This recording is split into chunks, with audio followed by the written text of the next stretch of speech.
Now that could be the smoothest entry, if that worked. I don't know if that worked, but if that worked, that could be the smoothest entry that we've done so far. Are we on? I think we're on. No, we should be on. Everything happens smoothly when I'm around. Right? How's the audio? Let us know if the audio is alright. The audio should be on. It should be starting now. Anyway. It's loading. I think we're on. No, we're on. How's everyone going? Everyone, welcome to another episode of Unfiltered. If you haven't been here before, I'm Rocco. Andy? This is Andy. And tonight, we've got the big VIN-CANO. How are you, Rock? Good. Yourself? Good to see you, mate. And Andy? You on, mate? 2 days in a row, mate. Yeah. I popped into Andy's shop yesterday. It's a privilege. Oh, An absolute privilege. mate, You're a great man. Three Carlton supporters all getting together for a chat. Yeah, it was good. What is it again? A show about nothing that we talk about everything. Yeah. Is that right? It's a bit like the Seinfeld here, right? It's a show about nothing. We plan nothing, right? We come on there and we just have a chat. Like I was thinking about this when we're getting you on. I was thinking about like we know Big VIN-CANO, right? Because we've known him now for like 4 or 5 years. Yeah, it's been 4 years. Well over 4 years actually. And we know him because of the footy, right? And we know, and we'll get into that too because I think that's an important part. But Unfiltered's about getting to know the person behind the Carlton personality, yes, which we are, you know, and I think people have, you know, learnt a bit about us over the last few years. And absolutely. else. And this is what the show does. So we thought we'd bring you in. Very unexpected surprise I got yesterday when I saw Andy. He said, your mic would you like on? to come on? And I said, sure, no problem. Is your mic on? Apparently they're saying your audio is not the best. All right, now is my audio the best? Probably because of where it's located. No, I did have it on mute. Oh, you had it on mute? I had it on mute, that's all right. Is Nice. it on now? Yeah. That's here we go. I came well equipped Stuart tonight, McWay, Rocco must be Elaine. I could be Elaine. Hey, the sponge. The sponge. The Remember sponge that? episode? The sponge episode. Yeah. Remember that? Yeah, I'll do. You're talking about Seinfeld episodes? Yeah, are you sponge You're a worthy? Seinfeld man. I've hardly seen, you know what? I know that I would love it. I've never gotten around to watching any of the I episodes. think you should make time. Except for one. Which one? And I thought it was hilarious. It was the one where I think George comes out of the water or something, or out of the swimming pool. Shrinkage. I was in the pool. Shrinkage. Oh, the shrinkage one. Fuck, Yeah, that the was shrinkage funny, one. man. Yeah. And then like he's telling Jerry, and then like Elaine's walking past, and he goes, you know when you're in the pool and you're shrinking, and she goes, it shrinks. shrinks? And he goes, yes, like it shrinks. You know? Oh, there was one other one where they were having a competition over who could resist I know which one. masturbating or Yeah. something. Oh, that's. And the that's very one of the next classic. day, what's his name? The one with the hair? Kramer. Kramer. not The How next funny day, is it? Here's my money. I've How funny is Not that? the next day. Or It that was day. 5 minutes Oh, later. 5 minutes, was it? Yeah, because they were looking Something out the window. There was a girl across the Yeah, window, yeah, and he yeah. just disappears. He comes out. He goes, "I'm out." Yeah, that was funny classic. too. Yeah. That's fantastic. Do you just want to drink? What would you like? Water, Just sparkling. something nice and cold. Just Water, sparkling. We've got lemonade. We've got Coke. I don't know if you Have you can. got hard-rated solo? Yeah, but you can't have alcohol. No, I can have alcohol, but that's all right. I'll have that, unless you guys want it. No, I've got a few. You got a few of them? But before the show, you go, listen. No, I'm talking like Scotch. Mate. I'm talking Scotch. I'll give you a Vince before we started. I can't have alcohol. I don't want any alcohol. That one I like. Yeah, man. 100%, man. That's what it's for. Go for it, mate. I'm a solo man anyway, but when this came out, yeah? I thought, how good That's- is this? That was a game changer. Oh, yeah. This is dangerous. Yeah. Because you It's just drink dangerous. them. You know what this reminds you of? I remember when we were kids and Yeah, you know what it was? I bet you I know what you're talking about. Go tell 'em. Island Cooler. yeah, the island, when they come out, never the know island what that I coolers. knew what he was talking about straight Island away. coolers were like cruisers or Okay. Yeah. the same sort of thing. Yeah. But when they first come out, like, all think of like, oh yeah, this is the best, And mate. then- Like and then it's West like Coast lolly Cooler. water. Then there was West Coast Cooler. Yeah, the West Coast coolers. That's right. They were cool too. They're not around anymore, are they? No. West no. Coast coolers. They were just, you know what they did? They combined fruit juice with cheap wine and called it this It works. Island Cooler It works. and sold about it for you? like Can you- $6-7 a bottle. Even Yeah, back I'm then. good. I'm good. Yeah, I can have. Even back then, it was like $6-7 a bottle. But they were sick, man. But everyone used to drink That's it. what you like, yeah. And it was sweet, so people would drink it and get drunk on it pretty quickly. Yeah, wow. I'll just have a touch for myself. Yeah, just a little bit. I'll have more than a touch. That's what I was talking about with the alcohol, Rocco. Have you had The that? hard alcohol, like This is cognac that's and fucking- scotch and all this stuff. Are you a cognac man at all or no? Have you ever been? It's funny story. There's some friends that I have that are still friends today that I met 25 years ago in Hayman Island. Okay. And he was a cognac man. And he ordered this thing called Louis the 13th. Yeah. My God. One of my favourites. It was $150 a nip. Nice. Yeah. A nip. Is it nice, but smooth? Fantastic, yeah. Beautiful. Louis Unbelievable. XIII. Louis XIII is fantastic. Yeah. I've never had it. Okay. Cheers, Cheers, to the guys. big Vin-Gens. Cheers, man. Cheers. Love you, mate. You remember the old Solo commercials with the guy that used to, kayaking and all It was that the best commercials, and then man. he'd drink this Solo. I do and remember that. half of it comes They were straight the best, man. I do remember the that. Solo man. The Solo man. I remember the solo ads and I remember the VB ads. Yeah. VB, Oh, VB was the VB was best. classic. VB are the greatest at marketing because their product is absolute garbage. Rubbish. You know But- what? but marketing- It's still used today. That same commercial. Yeah, well, it's not the a same spot, song. It's the same song. Yeah, it's the very best. So I much. got it now. I got it now. It's the best commercial, but you're right.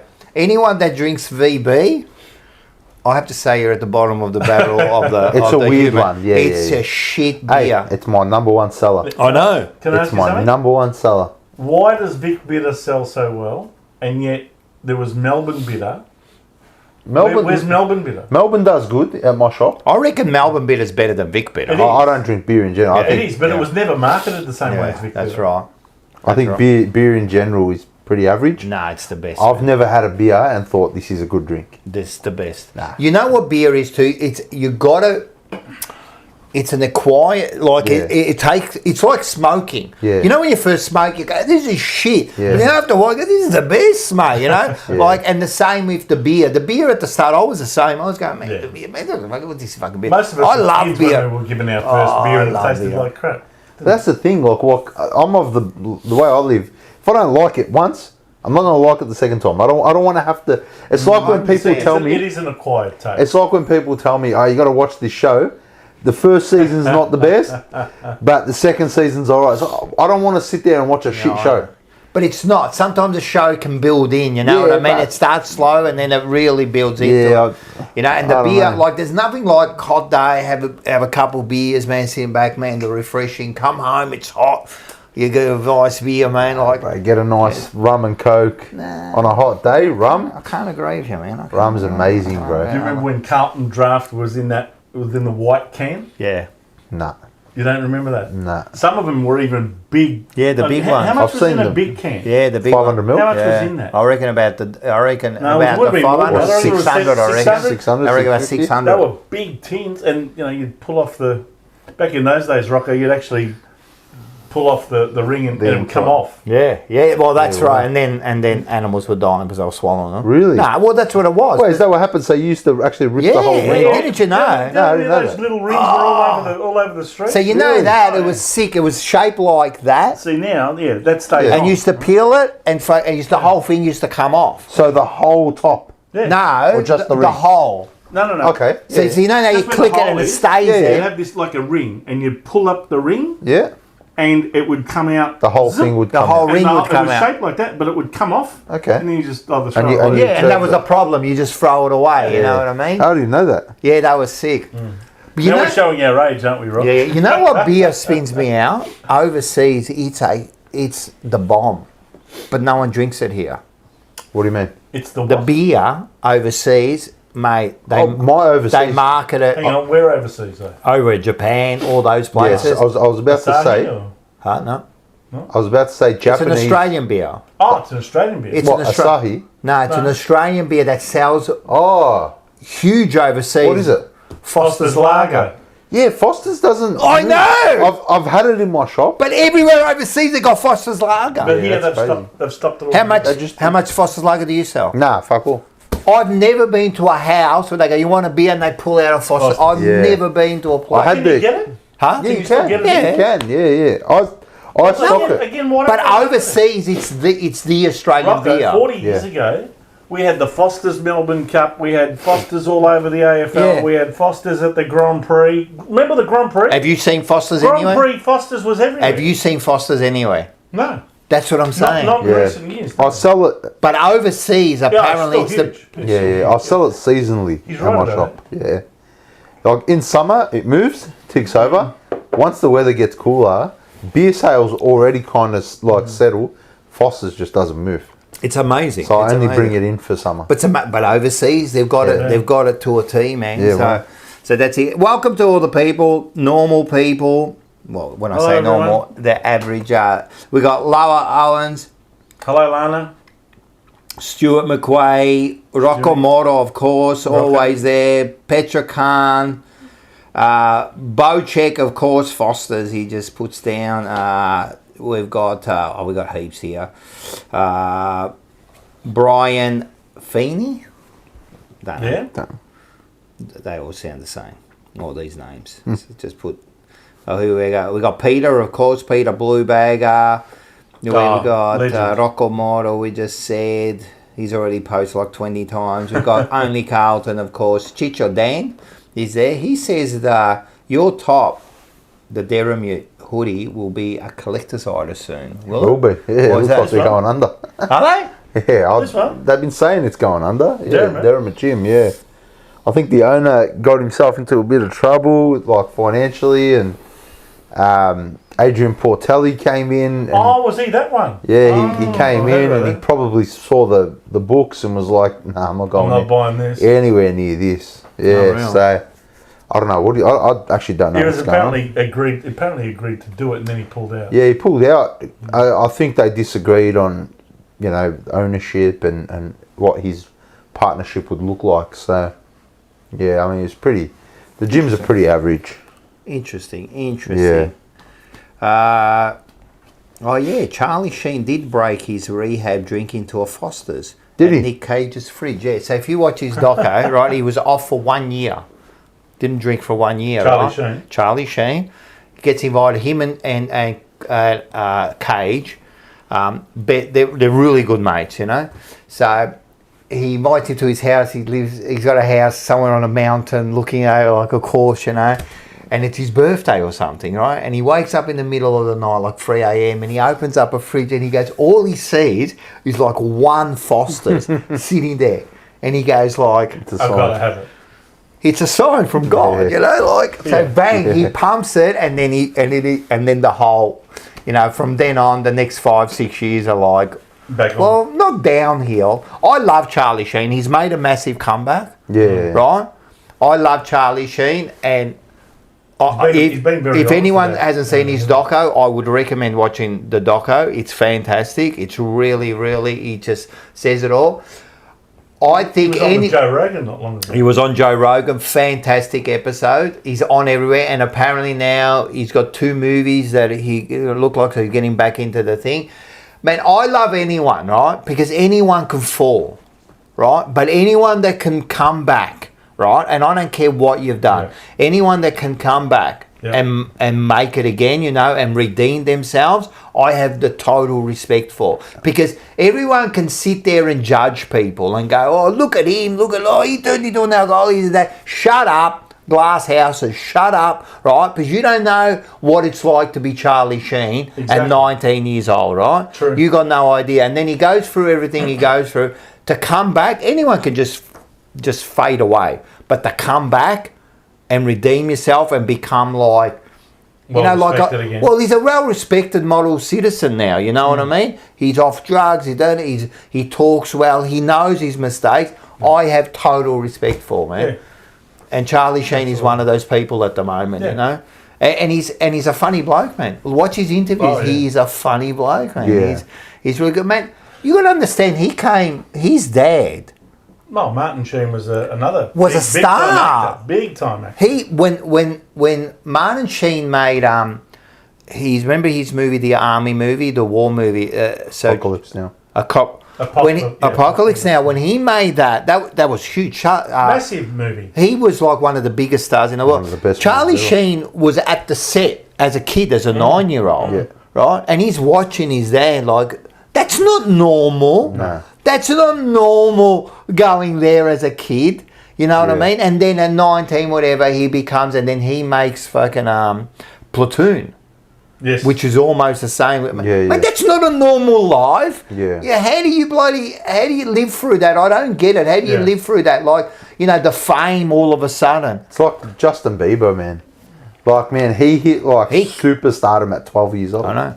What about Michael Jackson? Yeah, exactly. He's the prime And example. look at them. They're all stuffed up, and not many of them recover after that. Yeah, 8 or 9 years old he was. yeah. But he was part of the Jackson 5. Crazy. Justin Bieber was worse, but because that went overnight, Yeah, pretty much overnight. yeah. And then from then on, like Michael Jackson was big, but Michael Jackson is a superstar. It's different. You know what I mean? He started as a kid, he built it. Justin Bieber, don't get me wrong, good voice and everything. But he just went from nothing to there. Yeah. And now look at him. Mm-hmm. Like he's absolutely lost the plot. Like I don't know how he is lately, but I think he's all right now. He's getting a bit better. He probably gets mature a bit and that. Yeah. But look, I used to look at how people used to say, look at the kid, he's stuffing up and he's doing this. It's like, bro, imagine having all the money in the world that you could have ever asked for at your own disposal at fucking 14, 15 years old. As if that's not going to get to your head. And you've got, literally, you got people waiting on your hand and foot your whole 100%. life. Like, that's not a normal life. You're 100%. You can't compare him to just a regular civilian. 100%, You just man. can't. A lot of sporting child prodigies. 100%. Yeah. They do the same. That's right. There was And one that- I used to love. I loved her, but then she went off the rails. Yep. But like you said, she came back, redeemed herself, and there was Jennifer Capriati. Yeah. Remember her? Yeah, she was She won fantastic. 2 Australian Opens Yeah, after she was that. fantastic. Yeah. I- There's a few, Thought she was from fantastic. the start. It's hard, man. And then a lot of child stars in movies, sports, music, right? Once they get older, they never recover. They can't get away from their child stardom, and they just never recover, and they go into full-on depression. Yeah. Depression, because imagine you're on top of the world, and then no one wants to know you anymore. Yeah, man. It would be tough. So when if you've got kids, the like the higher they Karate go, Kid. the- Karate Kid. What's his Yeah. name? Oh, Caruso. The young kid The kid. Caruso. that played him. Yeah. Yeah. The kid he was a kid. He was famous. Yeah, but he wasn't a kid. How old was he? Like 20-something. When he played the Karate Kid? Yeah. When he played that kid? Yeah.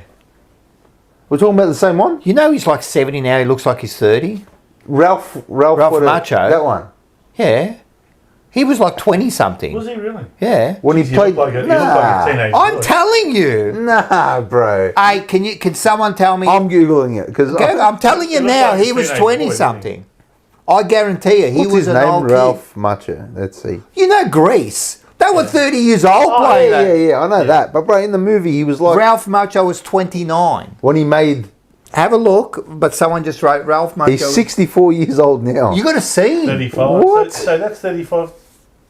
Hang on. Does it say it? Karate Kid was made in the 80s. mid-80s, wasn't Yeah. it? That's 40 years ago. Yeah. So if he's 64 now, he would have been 24 then. Yeah, I reckon he was about maybe 24, 25. I don't That's think what I I thought. don't think he was 29. Well, have a look. He was, He was far 22 too- years old. There you go, 22. 22. That's better. That's better. I thought he What? was mid-20s, but Bro, he looks... Look, I he looks know. 10. I know. He looks 10 But look years at. old. Hey, get a picture of him now. Get a picture. I've of just him. seen it. How old does he look now? Yeah. He looks like he's fucking 45. Early 60s now. Yeah, still looks young. Mate, look at him. He looks better. Look at Doesn't the, look look at the 64. bloke, mate. I'm telling you, he was. He could go into a nightclub and they'd ask him for ID. But how was he 22? The bloke looked 10. I know. What? Yeah. Haircuts. He still looks young now. You know- That's a trip out. Well, I'm going to give you another one. Well, we're talking about Charlie Sheen. Charlie Sheen was offered that role. Really? Yeah. He didn't take it. Wow. Yeah. It's because, and this is in the bio too, where he says he already agreed to another movie, which ended up being, Ah, okay. I think it was Sorry, his character was 17 in the movie. Yeah, 17, Okay. yeah. Still because looks very young. Yeah, he still looked Yeah, young. yeah. Still look very young. Charlie Sheen in that movie, they already agreed to, I think it was Ferris Bueller's Day Out. He played a small part in that, right? I think it was that Who's this? Charlie Sheen. Okay. And he agreed to it. Then, I think he was offered the role of that, right? And he went up to his dad and he said, listen, I've already agreed to this, but these big opportunities come along. And he goes, you do that. He goes, your word will last forever. You've made a commitment, you stick with it. And he goes, it probably was the best thing he did, the best bit of advice he did. Frank Macho went on and did that. And now he's come back and does Cobra. Cobra Kai. Yeah, and that's back into it. Yeah. Crazy. Yeah, it is crazy. That's he was 22 years old. Fuck, that's wild. Yeah, he played like it was a top movie that, huh? Oh, Did that yeah. go out? Oh yeah. That was just a top. I love So many those. iconic movies in the 1980s. The 80s are the best. I was That saying was this so about good. Van Such Damme. a great era. Van Damme and that. You know those movies there, like when you watch them now, they're like a little bit like cringeworthy, but you love them. They're not cringeworthy. They are, because when you look at the Why? acting, because it's very. How can I say this without sounding? It's poorly made. Like Van Damme isn't a great actor.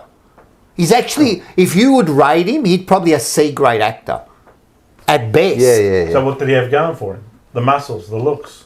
Well, it was that, but it was also, it's the story. Yes. The Rocky story. Yeah. Well, That's what. Sylvester Stallone. Yeah, exactly. He's no fantastic actor. But if you look, like I've watched those movies over and over, you watch it, like even the soundtracks from Yeah. they were just like they pumped They you. G'd you up, bro. Rocky 3 came out in 1983. Eye of the Tiger. Mate, Yeah. That was Eye of the Tiger. and That so one. that song, "Eye of the Tiger" by Mr. Survivor, T. was just Yeah. was played everywhere. Everyone was playing. I saw a little Every thing- gym in Melbourne was playing "Eye of the Tiger." I saw a little thing of Rocky. He's doing this interview, and he goes, in the first Rocky, like it was funny. He had to make it in 29 days, that whole movie. Wow. And he had $900,000 to do it. Yeah. Right, he had 29 days to do it, and the because they didn't want him. They wanted his movie, but they didn't want Yeah. him. So they said to him, "You got 19 days, and we can sack you in those 19 days if we don't like it. You get $900,000, and you got to do it in 29 days." And he did it, right? But he goes, when he runs up the stairs. He goes, he's seeing the stairs, and he goes, "What are we going to do? We're going to fucking run up the stairs," and that. He goes, "But you know what? I'm going to carry the dog." Yeah. Right? Because have you seen his dog? Yeah. That's his real dog. Okay. That's his real dog. You know, he Yeah. sold that dog. After Rocky. Before Rocky, they were that poor. He couldn't feed the dog. He had to sell the dog, right? And after Rocky, he went back and bought it, Yeah. right? But he had and he goes, "I'm going to carry the dog up the fucking thing," right? So he reckons, like his eyes were bigger than what he knew. So he goes, he's running halfway, and he goes, his legs started collapsing, and he puts the dog back in the car. He goes, "No dog, I'm running on the thing." Like he couldn't do it anymore. But yeah, no, what a great actor. Yeah, Yeah. But those movies are. I love epic. Yeah. Those movies. They are great. iconic movies. Yeah. I often get asked about movies that are remade. I'll never forget. It was Steven Spielberg, I think, was approached to do a remake of, I think it was Dr. Zhivago, yep. which is a classic movie with a magnificent theme song. And he just said, was it Dr. Zhivago? It might have been Gone with the Wind. I can't remember which one it was, but he just said, "No way. Don't touch it. That's it. You don't mess with a masterpiece." Of course. Yeah. Like anyone who tries to remake that movie is doing themselves, the movie, and the whole industry a total disservice. I agree. And you've got to be very careful before you take on a remake thing to make sure that you're not tarnishing the original. Of course. Well, how many did they try to remake and they're just rubbish? Yeah, they They're are. just because you're comparing it to that anyway. Yeah. You'll always no Yeah. matter what they make, you'll Yeah. look at it and you'll go, That's shit, man. Compared to that, you know what I mean? Like, there's not many, even part twos in a lot of movies aren't that good. Yeah. There's a few, of course, that are great, you know, The Godfather, things like that. I was about to say, what's your favourite part? Sequels is different to remakes. But even a lot of sequels don't work. Yeah. No, I know, but... What's your favourite sequel? Well, Godfather's right up there. Godfather? Of course, because two got almost better than one, you know what I mean? For me, Terminator 2. Terminator 2 was good. I just remember Arnie in that leather jacket. Yeah, Terminator 2 was with good. that gun. Yeah. On his Harley. That's when I was a kid. That's what I wanted that to was do. the epitome of cool. Well, that's what I want to be when I grow up. I want to be a Terminator. That's true. That's true. Well, if you say that too, then Rambo. Rambo, like, there's not a... I love Rambo 3. Rambo was technically a sequel to... yes. I know this. The name of the first one again. I remember. First Blood. Yeah. First Blood was the first one. Yeah. Well, that's what I mean. Rambo. Yeah. So then Rambo 2. No, I do realise that. I know it's First Blood and Rambo, but Rambo is technically the sequel to the... Do you remember the scars on his chest in that movie? You know, he used to have scars. Me being a little dumb kid. What'd you do, scratch yourself? Well, I fucking went into the kitchen, I grabbed the knife, I was about to cut myself on the chest. Mum's like, what are you doing? I go, I want to look like Rambo. I was 5 years old, bro. Mum's like, you idiot. And my mum, that's the influence. Yeah, I remember Lucky my mum. you never watched Superman. A funny story. You know, so the tall buildings up a I used to have a Batman outfit. Again, I was a kid. And one of my cousins wanted to wear the cape and the thing. Me being, again, a dumb, bad kid, I made him jump up on the roof of the laundry. And I made him jump off. And he did it. So you can fly when you wear it. You can fly. And he fucking done it. Then I got bashed. Jeez.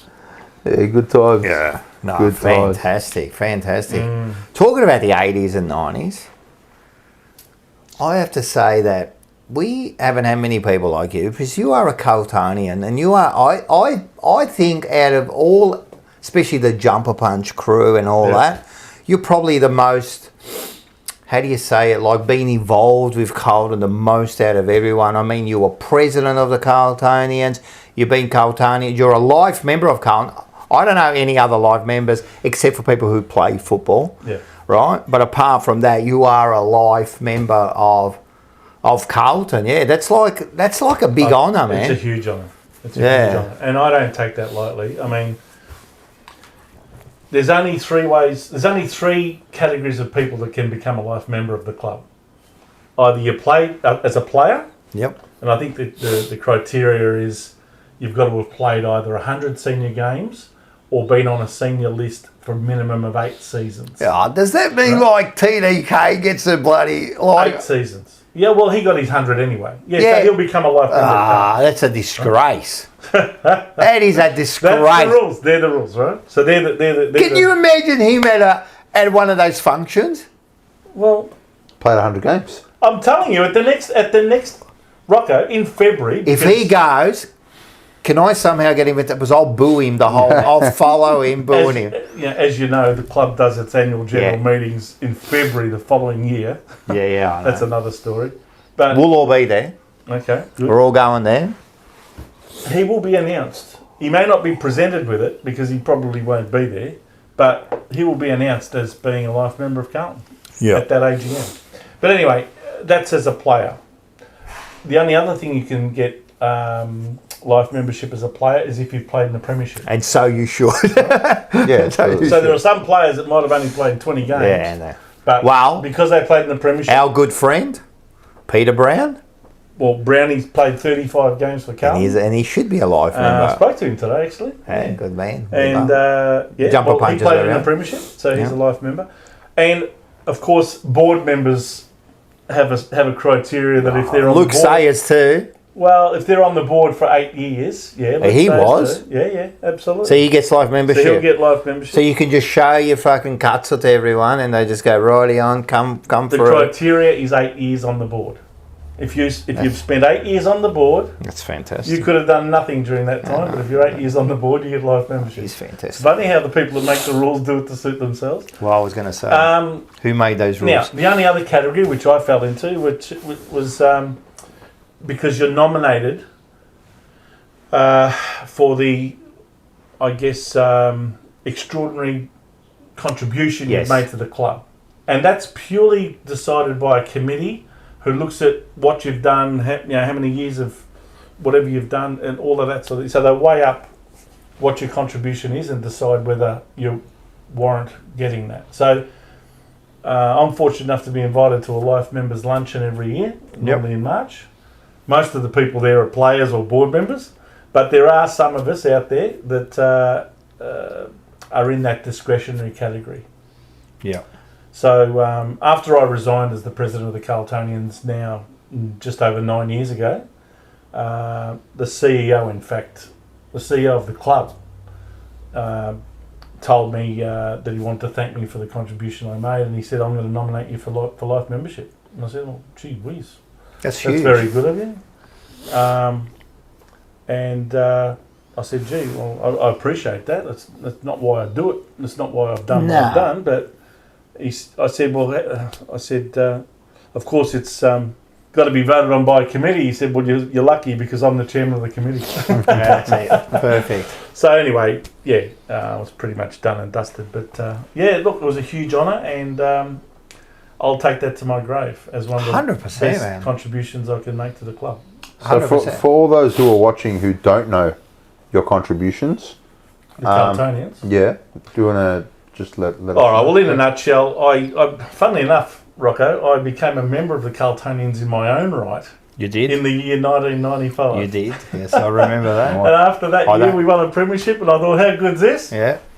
I went to the dinner that night with all the players and the coach and everyone else, and celebrated the premiership. 30 years ago. 30 years ago. It was at a. I'm trying to remember it was at the Carlton Crest Hotel in Yep. Queens Road. You know, opposite the Yes, I know exactly where it golf is. course Yeah. there. And yeah, we celebrated that night. So I thought, how good's this? You know, can't wait for the next one. Well, Yeah, here we are, so 30 years later, waiting for still another one. waiting, yes. But my dad actually introduced me to the Carltonians back in the mid 80s when I was only 18, 19. Yep. And and that's a fair penny to that's when how much does it cost you? Oh, it costs a lot of money every year to be part of it. Yeah. It's about 5-6 grand now. Yeah, it's around the $5,000 mark per person. Back in those days, you actually had to join and pay for 2 people. Now they allow single memberships. Oh, really? But back then it was you plus a guest of your choice. So it was all inclusive. But anyway, we're getting into technicalities. So I got to experience that for 2 or 3 years as an 18, 19, 20-year-old. And I thought, you know what? When I get old enough and I can afford it, I'd love to come back and do this in my own right. And that's when I did it in 95. And then shortly after I joined, I decided to become part of the committee. Back then I was doing a radio show on real estate, and the committee said, hey, you know, you'd be good to MC our functions and do the interviews with players and all of that. So I did. I emceed all of our functions. We had a room right behind the goals at the Robert Heatley stand. You know the one with the glass? Yep. If you look at the video replays of Carlton matches, you'll see that Avco sign, and I think 100%, man, yeah. there's a bit of glass there that you'll see. Well, that was our sort of window to our dining room. And then we'd go out the front and sit in the seats out the front when it was time to watch the game. So they were great days. That was good fun. That's all gone now, of course. Of course. But then we, of course, got shifted to Docklands for the majority of our home games. And in 2005, the Carltonians were starting to decline. Well, they had for quite a few years started to decline. And What was the decline? well, look, it was Numbers run or- by a committee of guys who'd been doing it for a long time. Like they'd been the president, the secretary, the treasurer. They'd been in their positions for nearly 10, in fact, I think 10 years at the time. And they weren't really rejuvenating it, and there were very few members coming on, and people were starting to drop off. And of course, Carlton was going through a rough patch too. Like our first wooden spoon in 2002, Yeah. 2005, another wooden spoon, and me and a couple of other guys who were the younger members of the coterie decided, look, we're either going to leave this because it's really rapidly decaying, or we're going to make a play to try and change things for the better. So we approached those people that were running it and said, look, how about, you've been here for 10 years doing it, it's sort of going backwards a bit. How about giving us a go to take it over? No. If you want it, you're going to have to take it off us.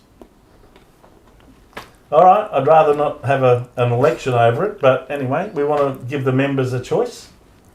And in a nutshell, we had an election and the members voted for all 3 positions to change. And I became the president. Wow. From 2006, I did it for 5 years in a row.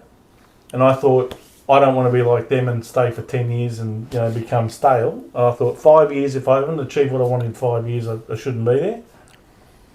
We increased the membership it was down to something like 35 members when I took over. We got up to over 100. So we tripled the size of it. It's a lot of money. Another 70 And from- people have instead 5 of raising grand. 50, 60,000 a year, we got up to 300,000 a year in the last few years. So I think over the term of my first 5 years, we'd ended up raising around $1 million. Wow, good job. Just 100 members, 100 people. Yep. And you Not do your bad- not bad functions. going. We did functions. We started to, we've got to stop when that thing goes. Is that right? Oh, Johnny Holden. Johnny Holden. Haven't read that name in a while. 32 months member, first of all. Champion. He's an absolute He's a legend. champion. He's a legend. Him, He's So only 4 more years, Rocco. You can be nominated for membership. that's it. Love it. Anyway, just quickly, but if anyone wants to become a member, we've got like they can join. we're talking about TJP. The jumper punch. Yeah, it's only like a couple of dollars. We've got like the lowest membership possible because and with that, what happens is you don't get ads. And we've got plenty of stuff going on for next year. There'll be a chance to jump into, we're doing some we're doing some new stuff next week. So you got a chance to jump on. We've got plenty. So make sure. Also, we've got a new website for the merch. Jump on. There's some new products out there. Just try that out. But forget about all that. Like, share, and subscribe. That really helps us, man. So like, share, and subscribe. So make sure. I thought I'll jump. That's like the ad break in the middle of the thing. But keep going. Yes. No, it's all right. Anyway, I had a 5-year stint. Then I resigned and let another guy take over. That was okay, although it started showing signs again of receding. And that's the club came to me again and said, "Listen, can you jump back in the chair again?" So I said, all right. So I ended up going again and did another 3 years. Oh wow! So you did So at the 8 end of years. 2016, so I did 2014, 15, 16. So the first stint was 2006, 7, 8, 9 and 10. 11, 12, 13, I took I stayed on the committee, but I let the president. the other people take over. And then I did another 3-year stint. Yep. But at the end of 2016, well, I don't think we really want to go into this story, do we, Rocco? The club came to me. Oh yes, I do want to go into. Oh, you this want to story. go into that, do you? Yeah, I like this story. I thought you didn't want to talk about football.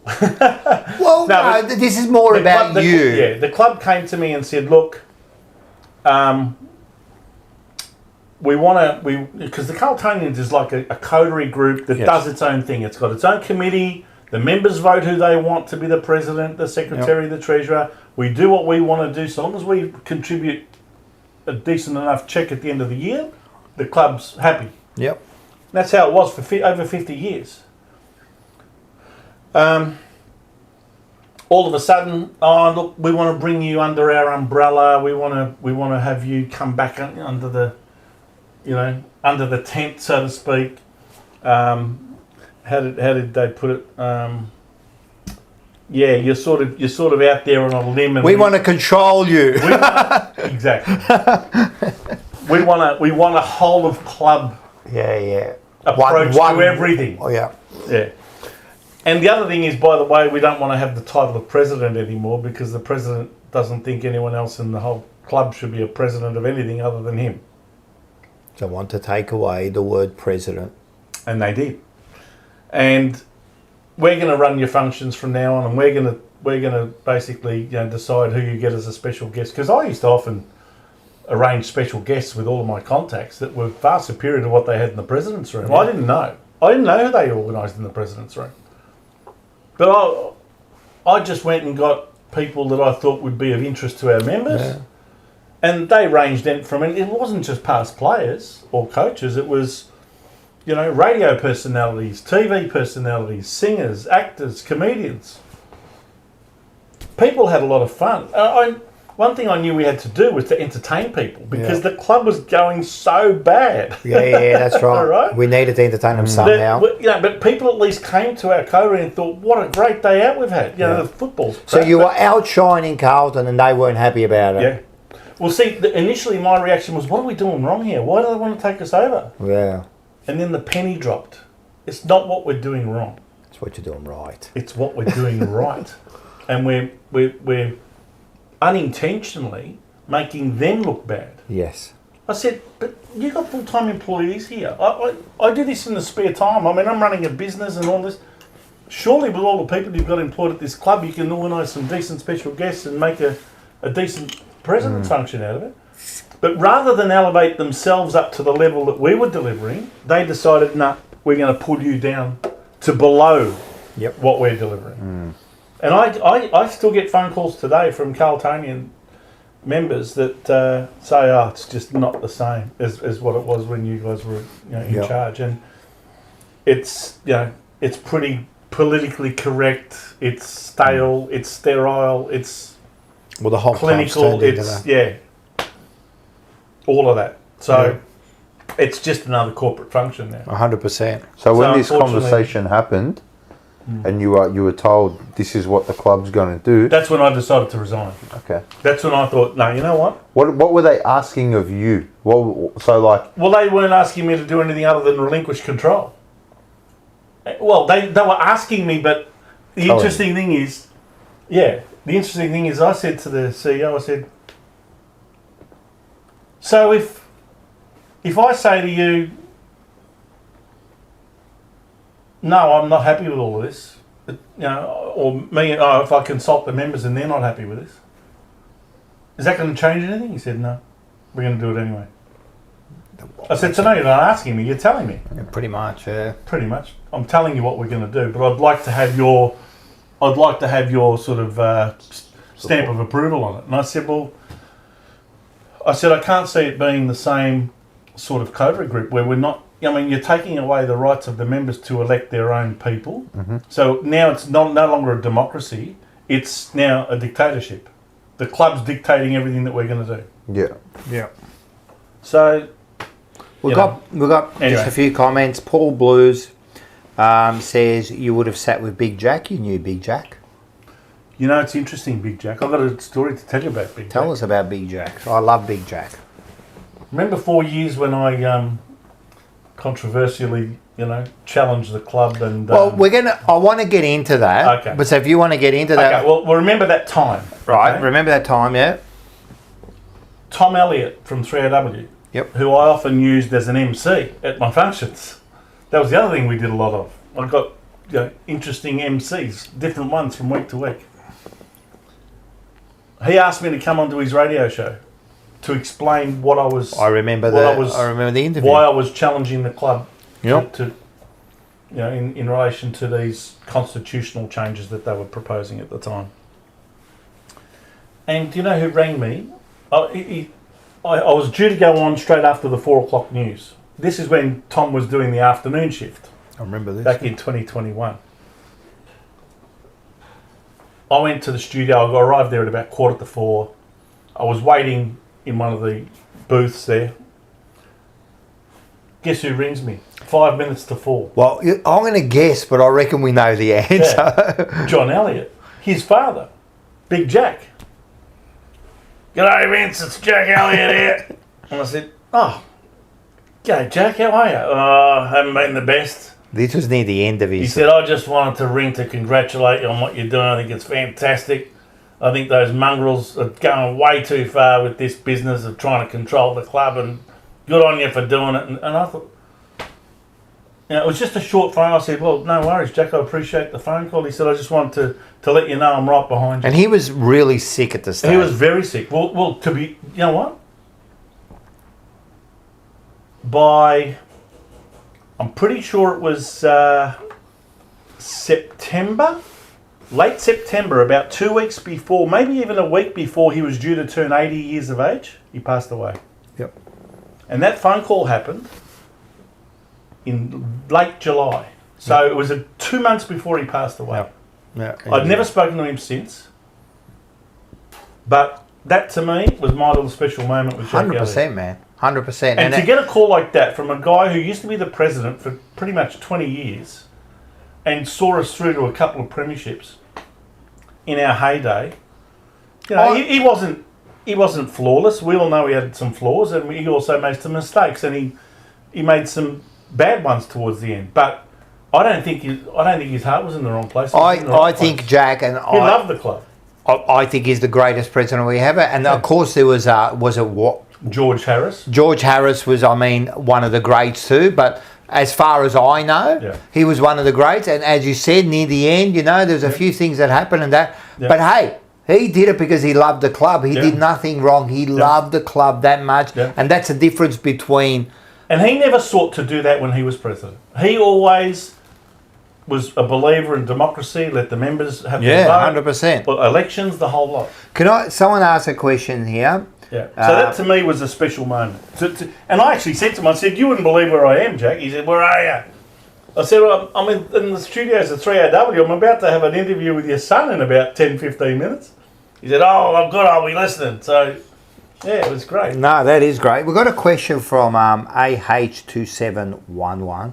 Yep. Vincenzo, why didn't you ever make a bid to be on the board back then? Wow. Because you would have had the credentials, and you could have definitely. I reckon you would have got a spot in there, because you would have had enough. It's interesting that you ask. I didn't ask. It's a very good question. AH27. That's what I'm saying. AH2, whatever it is. Yeah. Look, I never did what I did to all of a sudden, see it as a stepping stone to getting on the board. Getting on the board was never an ambition of mine. I did what I did with the Carltonians because I wanted to do it with the Carltonians. And I dedicated myself wholly and solely to that coterie group. We ended up becoming one of the two biggest coteries together with the Essendonians. Essendon were the other ones, yeah. And we had a fantastic relationship too between the coteries as well. So there was a lot of mutual respect there. And I never sought to become a member of the board.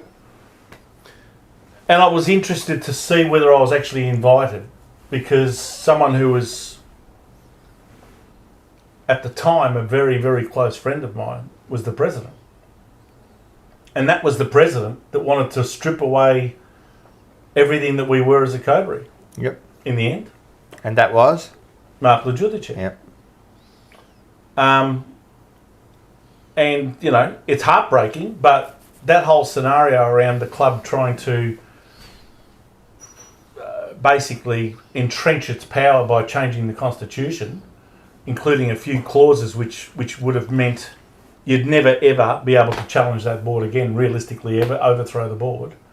And I stood up to that, and I thought that's just rubbish. You can't do that to us. So tell us, because I remember that time, right? And some people said to me at the time, these were people that were accusing me of having ulterior motives. Yep. Were saying, "You're doing all this for self-promotion. You just want to be the president. You want to be on the board." Yep. No, I'm doing this to protect the members. Yep. And those people that were saying and their democratic rights. And those people that were saying that, and I know some of these people who were saying things like that, they're the ones who are doing it for their own, because they've proved over the last 4 years they do everything for their own benefit, and they don't really care about Carlton, right? Yeah. But I just want to tell you about that, because I stood up for you the whole way there, and I think the whole Jumper Punch family stood up for you the whole way there. And when that happened, and when they sent out the first email there with During lockdown. During lockdown, Well, no I one do was allowed remember to that. go They anywhere. sent that, right? Yeah. And to tell you the truth, I'm like everyone else, Vince. I don't read that shit.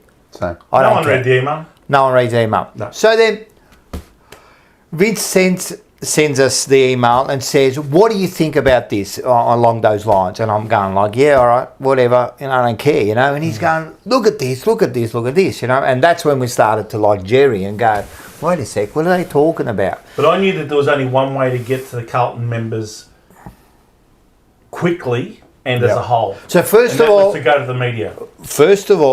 what were they going to change? Okay. This is This is what they were proposing. This is what they were proposing, and Okay, this what- is when Yeah. Luke Sayers. Well, he wasn't the president yet. It was Lejudice that was It was still the president. Lujuze, and then he came on at the end of that year. But he'd already been nominated as Yeah, the all right, president cool. that was going to take over. All right, so if tell- you remember, a couple of months ago, when I think Carlton lost to, might have been Sydney or something, he came out and said, "I want a full-scale review." Now, he wasn't even the president yet. Yes, Remember? that's right. And he wanted a committee of guys that were going to review the club and all this business. So, I mean, he was like the president in waiting. But anyway, at the time, this email comes out. And after reading the email and going through the steps of, you know, press this for the attachment, and then you've got to open up made it another really thing, hard, and yeah. then you had to read the most litigiously read and scripted clauses. a lot I mean, of you that- have to be a fair income lawyer. Well, a to lot of those understand things are written by lawyers Yeah, they for are. lawyers. You Yeah. know, they're not for the common people, Exactly. and they do it deliberately. it. It's like acts So of Parliament. You wouldn't even understand Yeah, most acts that's of right. Parliament. Yeah. So, me and a couple of other people that I know that are quite thorough in how they, you know, read these things, we're like, "Did you notice the email?" Yep. See the clauses that they want to bring in? Yep. No one's going to know this. No one's going to see this. No one is not even going to pay attention to in the slightest. It was so cleverly and deceptively constructed. It was an email. For starters, it didn't even say extraordinary general meeting. It just said general meeting. Yep. So anyone that read it probably would have thought, "Oh, they're having an AGM. Big Yep. deal." Right? "Oh, we're going to be, you know, we're proposing a brand new constitution for the club, a brand new set of rules, basically. We've rewritten it so that we're acknowledging Aboriginal people and Indigenous people, and we're recognising women in football, and the whole constitution's rewritten to basically bring it up into the 21st century." Okay, no worries. But underneath all of those roses and petals were the thorns. And there were some clauses there that they also introduced that were brand new clauses or rewritten clauses of what used to be the case. And there were four main big ones that I objected to strongly. And I just knew that no one was going to notice this. And this was just going to get voted through and no one would have paid attention to it. And it was just going to sail through without any fanfare. In the middle of a lockdown where no one could move around anyway. And Yep. this general meeting was proposed to be online, where people couldn't even see each other, talk to each other, or anything else. Right? The first one was that the president, whoever becomes the president on the board, even if they only have, for example, 1 or 2 or 3 years to go out of their maximum 12 years, they get a minimum of 4 years as president. Now, if that clause wasn't written specifically for Luke Sayers, I don't know what is. Because he was already at He was 9 already years. there for 9 years. Right? Yeah. And he wanted that 4th year. You know, in the end, he still went to the members and asked for another year. He did, and he got it. But he never served it. No, he never served. He never served it. Because he showed the Is big it- guts of man. Okay, so there's the first one. That any board member elected to the position of president, regardless of how many years they've served on the board, is entitled to 4 years from that point in time. Yep. I objected to that. Because that was just a play to get 15 years out of it instead of 12. That's right. Secondly, they wanted to change the board rotations. Instead of having a third of the board go up every year for re-election, they wanted to reduce that to a quarter. We objected to that. Thirdly, they wanted to be able to invite anybody that they chose to the board if there was a vacancy, even if they're not a Carlton member. Now that, for an organisation based around membership, is an utter disgrace. Exactly. How can you invite people onto your board that are not even a member of the club? See, I might disagree with you here. Yeah, okay. I don't know I don't know what the board does, right? Yeah. Like, I don't know what each individual board member's job is. For me, I look at that and I think, what if somebody's just a really good football person, a really good business person? You know, they're a lot better than any Carlton member. They're just the best at that role.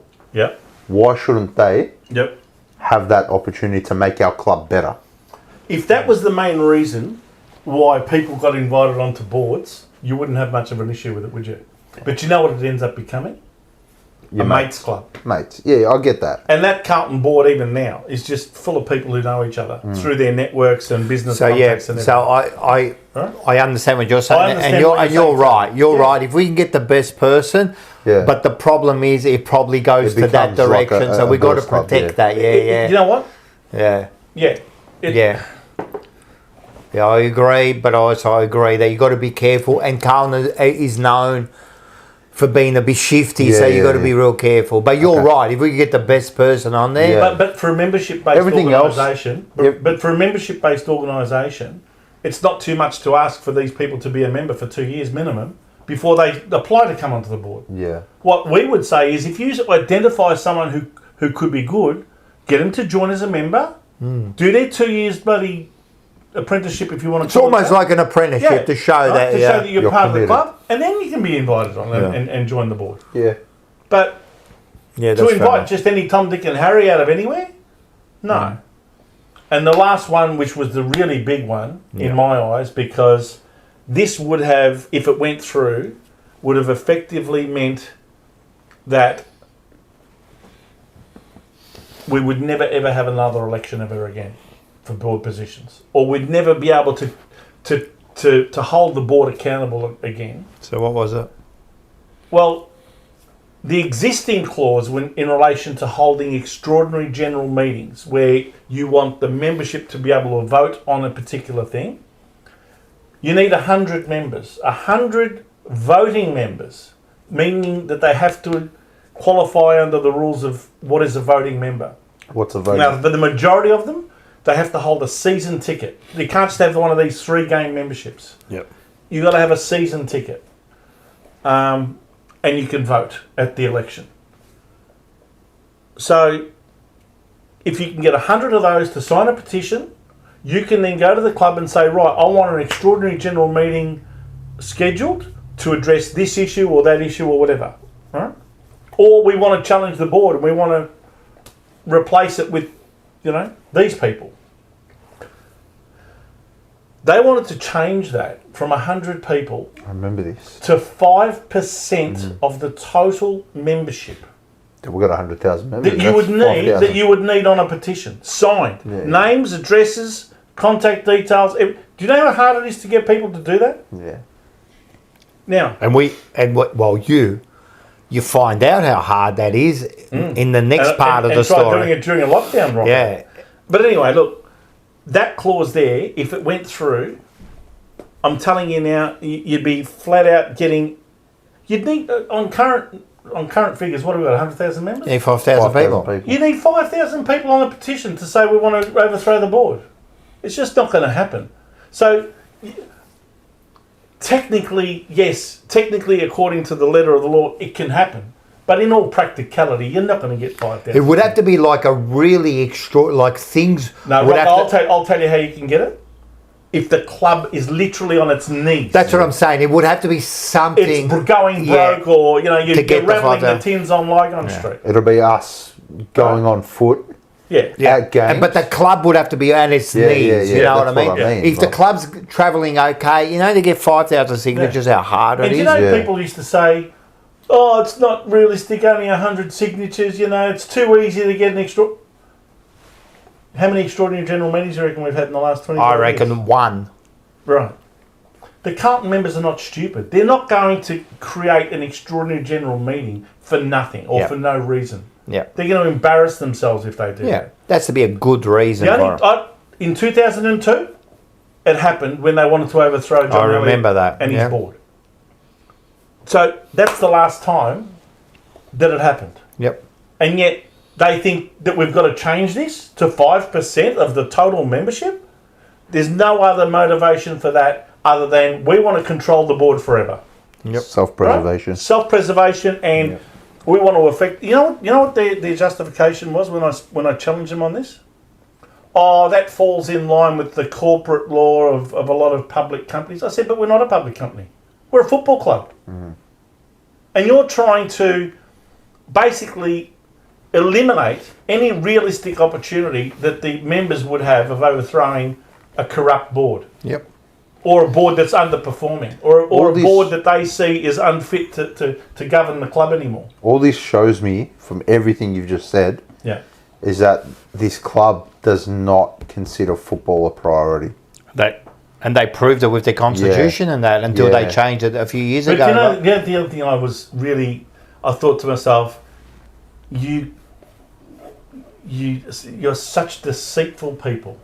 To dress this whole thing up with the whole, because they put out some news articles, you know, in the newspapers and everything. Oh, you know, Carlton's new constitution's going to acknowledge all of the Indigenous people and women in. So they dressed it up with all of this stuff on the surface Yep. to make it look nice and, you know, politically correct and flowery and all that stuff. And that's why I say underneath all of those roses were the thorns. Thorns, yeah. Yeah, and I had people that used to be friends of mine saying, "What are you doing? You know, you don't be. You're disrupting the club. Yeah, you're being disruptive. Yeah. You're being, you're destabilising. You're destabilising the club, yes. Well, then why did Luke Sayers, after so much pressure and so much media attention to this, end up caving in? Well, we'll get into that because I And want he did. to Every get into single that. one of those clauses did not go through as they wanted. I want to get into that, right? Yeah. Because I think it's enough time has passed that we get Yeah. into all this. So what happened? And I mean, when you went full on onto this, Yeah. I think I was behind you. I knew most of This the is stuff. when we actually started to. Yeah, do a few we things together spoke. as, We spoke a lot about the this jumper sort of pants stuff, started you know. growing. And I didn't know about this, you know. And then I started being a little bit more educated about it, and I thought, and so then Vince went out and put himself out there, and you challenged the whole board, the whole Carlton. You challenged all the social people out there who think that they're bigger than what the club is, right? And what I want to say about this is, right, just so everyone knows, I'll tell you right now, if it wasn't for this man, they would have been changed and you would never have had an extraordinary meeting ever now. And it was all because of him. Because he fought to the end while other people caved in because they were shown a little bit of candy, right?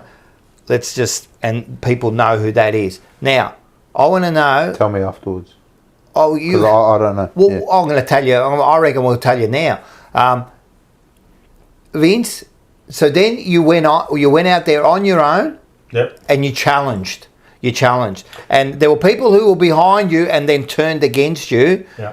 because, again, they were shown a little bit of candy and they thought because they get a little bit of candy, right? And at the time, I went out and I said that Luke Sayers is a dog. He's wrong for the club. The way he got elected, the way all this was, it was wrong, right? And he should never, the process was completely wrong. And I got berated for it too. And I'm fine with that. But I just want to say one thing about myself here. What happened? What happened at the end of all this? It was shown to be all wrong. Half the board's gone, half the thing wrong because it was completely wrong. But forget about me. What did you do then to challenge this whole situation? Because you went full on. Before we get into it, bring that. Oh, yes. Our main man, Slobbo. Slob in the knob. Slob in the Oh, hob. that's a pretty interesting name. Big Vin-Can's the goat. Oh, thanks, mate. Rainbow Mary says hello. Rainbow. I was wondering whether I should come here with my rainbow. Yeah, rainbow you should have. You should have. You should have. So Sorry. you went full on. Well, the thing was this, right? The one or two people who I was talking to at that time before we went public with it, they were like, they're giving us 21 days notice before this meeting. How are we gonna draw attention to what's going on? That's hard, man. And I just said, look, I just know that unless... I actually rang some people that I knew, Carltonian members, other Carlton supporters, prominent people, and I said, have you got this email? Oh, yeah, I saw it. I didn't even read it. Everyone I rang about this didn't give it the time of day. It had just, typical Carlton email, oh, yeah, general meeting, whatever. They had no idea the implication it could have on the club. And I just knew. It was like a voice talking to me saying, Vince, you have to do this. If you don't do it, no one's going to do it. If you don't do this, no one's going to do it. And the thing that I had behind me was that I was a past president of the Carltonians and a life member of the club. So I had some credibility. And I thought, I've got to go to the media with this. There's no other way. So I rang the only respected journalist that I knew, which was Michael Warner from the Herald Sun. And I told him everything that was going on, and it made back page news. Yep. And it hit the club like a ton of bricks, I think, because in a nutshell, within about 3 weeks, not even 3 weeks of this article, and more articles that followed, we saw half the board change over. Yep. 4 out of the 8 members, bang, gone. Yep. Including the president, the vice president. So you had Lajudici gone, Gene Pratt, to have one of the Pratts resign. Yep. Chris Judd. Yes, he left too. And the lawyer, Chris Townsend, who's now back on the board. By the way. Mm-hmm. They've re-invited him back on. Yeah. But anyway, at the time, those 4 left. And one of the 4 that was remaining was Luke Sayers, and he took over as president. Yep. They replaced Chris Judd with Greg Williams. Yes. As a football. And that was that. director. And I'm going to say, I love Greg Williams. One of the great Carlton football players, Brownlow medalist, premiership player. That was a bloody big scam that they got him on the board. He got You know they put him up there. He got rid on, but he's the only one who's ever been paid on the board. They got him on there because Luke Sayers needed a big name. Yeah. To replace Chris Judd. And that was it. And again, all for the wrong reasons. Our man, the main man, only Carlton. Only Carlton. Get on to him. Atush. At the gym right now. Vince, can you give me some motivation? I'm trying to PR my deadlift. Give him some motivation. Listen to Eye of the Tiger by Savannah. That's it. That's true. That's true. That'll get you to lift those weights. That's true. So a lot of things started to really change. Yep. The other thing that we did is, rather than just bring attention to these clauses, I demanded that meeting be postponed, and eventually they caved in, and they did. They said, okay, but that's ridiculous. We're going to postpone it to a later date. 21 days. What they said is, we're going to give Carlton... We've had some feedback that people want more time to digest the Constitution, so we're going to postpone it until a date to be fixed later in the year. In other words, we're kicking the can down the road. No mention about me, no mention about anything. Right? It was just, we've decided to postpone the meeting. Then I said, this board's got to go. So what I did is I went the next step and actually prepared, with the help of some other people, and lawyers, of course, a petition.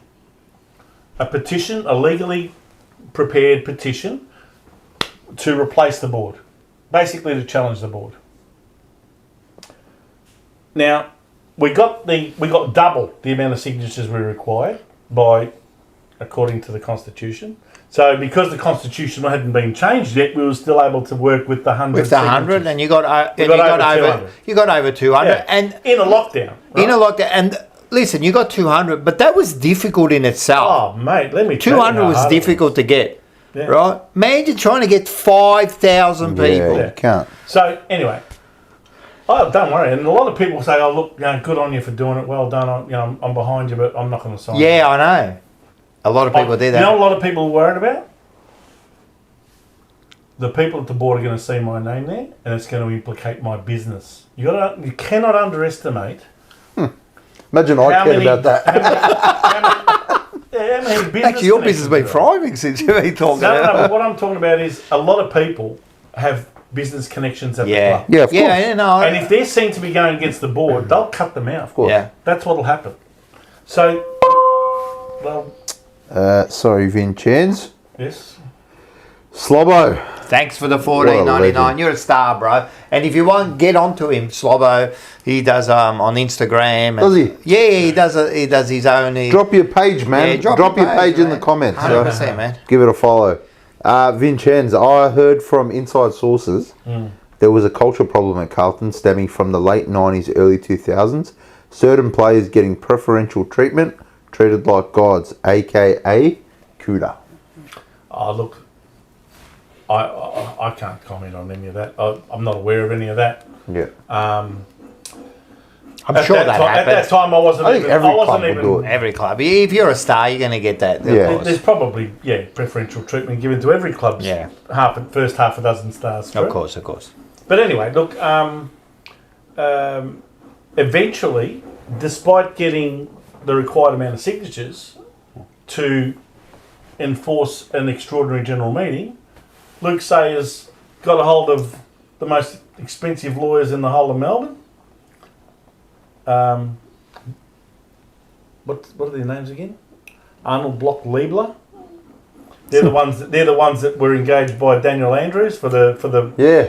bike boy case, There you Right. go. That's right. There you go. and they also represented that stupid woman from Canberra that claimed that she was raped. What was her name? Remember the one that I do remember. I could not tell you. They sent me a claimed cease that, and claimed desist that for something. her That what? They sent me a cease and I can't desist remember. for something. I can't remember what her name. Did was. they? Yeah, I'll tell you after. Oh my Anyway. god. They're big time lawyers, right? Anyway, they're So the tell ones that us sent me a about letter saying, we represent the Carlton Football Club and we believe that because of this clause and that clause and that clause that you had in your petition, that it's not legally enforceable, not legally binding, and that it's not valid. And I thought, you mongrels. So now, See, even if it was totally watertight, which our lawyers say, no, I'm telling you, that's all rubbish. Yep. To challenge what they're saying, you've got to go to the Supreme Court.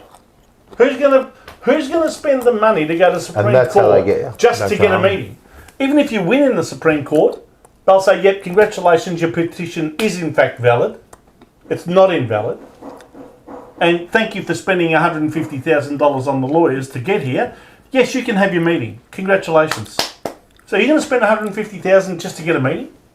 now, And by the time that meeting happens, everything's changed at the club. Of course. Because by that stage, the next season would have started and everything else. So, in the end, they resisted. They basically did not give the members what they democratically should have been given. And the laws are there, the rules are there to say if you get a petition signed by at least 100 voting members, the club should have acknowledged that and honoured that petition and set the date for an extraordinary general meeting. But they didn't. Luke Sayers didn't want it because he knew he was going to lose. So what did he do? He backed down and said, "Listen, I want to do a deal. so he You got back you- off. You back off on your petition. No more petition, and I'll back off on my clauses. All of those clauses that you want removed, So before that, first of all, and then we can move on." again, Sayers was a dog Yeah. because instead of like sitting there and going, rightio, we'll have the extraordinary meeting because if the members want me, they'll vote for me. It's not hard, man. Well, that's what I said. That's I said, not fucking hard, man. I Like, said, what are you worried about? Luke? I mean, if you think Aren't you you- got the support of the members, well, what are you worried about? Mate, that's it. You have the Have support. you ever voted? There's no. been a need to vote. No. No. See, most of the So have things you that ever we voted? voted, I voted at an extraordinary general meeting when, sorry, not an extraordinary general meeting, at an annual general meeting when they've tried to make amendments to these clauses, based on a couple of words or this or that, and they've needed people to vote on a voting paper. But I can't believe that. They're not issues that are going to change the direction of the club. They're just technicalities within the constitution. But Before you go, Stuart McGuire, who's banging in the other next room? You haven't got Mars or a Tush locked up, have you? Now, I can't believe they heard that. That was quite. No, it was quite loud. No, I don't think it was loud. I mean, my missus is cooking in there. She must be making something. But at the end of the day, that's bloody hell, these mics, man. So, now tell me something. So you actually went in and you had a meeting with Luke Sayers. It wasn't like on this. More than one occasion. So you're in the boardroom And there with having a Greg meeting Williams. with Greg Williams. Now, can I say this? Mm-hmm. What did they offer you? Didn't they offer you? Well, at one point, Luke Sayers offered me a position at the club in the middle of all of this, while the petition was still alive, while the constitutional changes were still being proposed, and he offered me a position at the club where I would consult to the board on matters that were important to the members, and that I would be promoted as like this members' representative that consults to the board. Yeah, and what was the... If I cancel all of this, if I cancel all of the action that I've taken against the club, they were going to give you this position, this made-up position on the board? Totally made up. Could you imagine you took it? Imagine going back to You know your why he mates. offered me that? Because, like so many other people, he assumed that I'm doing this for personal gratification. Yeah. Or some sort of, I want to feel important. But this is what I mean. Imagine you took it, the offer, Yeah. and then going back to the people that you've just got to sign and say, hey, you look, like a fool. I'm actually gonna fall back on all that. Well, then all of them are going to go, so you did all of this for yeah, for yourself. so it's for you. Bang, all your credibility that you spent 20 years. Now, I just said, Luke, you've got me wrong. Good. What do you mean? I said, you think I'm doing this for myself? I'm not doing this for myself. I love my football club. And I'm doing it to protect the democratic rights of our members. That's it. Nothing else. And you trying to take away those rights is something you should be ashamed of. And so should Lujudici, your predecessor. Yep. And to this day, I haven't spoken to him. Someone who I've been friends with for 35 years. Yep. Right? And now, I wanted to say, because I know all this, right? I want to say, everyone, I don't know if people knew about this, right?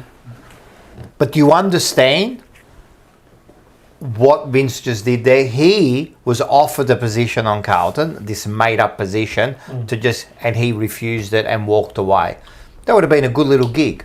You think about it, you're part of Carlton, why not? Yeah. But he didn't do it. He stood by his But morals. he said you can come to board meetings and come in and talk to us about the issues. All those stuff in the Constitution would have gone through, right? So he stood by his ground. Now, to all the people that stood by in those time and said, Vince is doing it for his own, and you know who you're out there, and you'll be watching this because someone will tell you about it, and then you look at it and you all cry about it. The people who said that to him, right, jam that up your clacker, because I'll tell you right now, you would have jumped at that opportunity, right, and you would have stuffed everyone, right? This man here stood by everyone, right, and did not take that position and stood by his morals, mate. Just remember that. Well, some of them are prominent in the content creators space, aren't they? Somewhere in the content creator space who absolutely Did a 180-degree turn. 100% did a 100. I don't know. I remember one particular one who rang me soon after I had that article in the newspaper, the back page article, and said, "Oh, well done, mate. That's what we need. You'd stand up to the board." Da da da da da. Yep.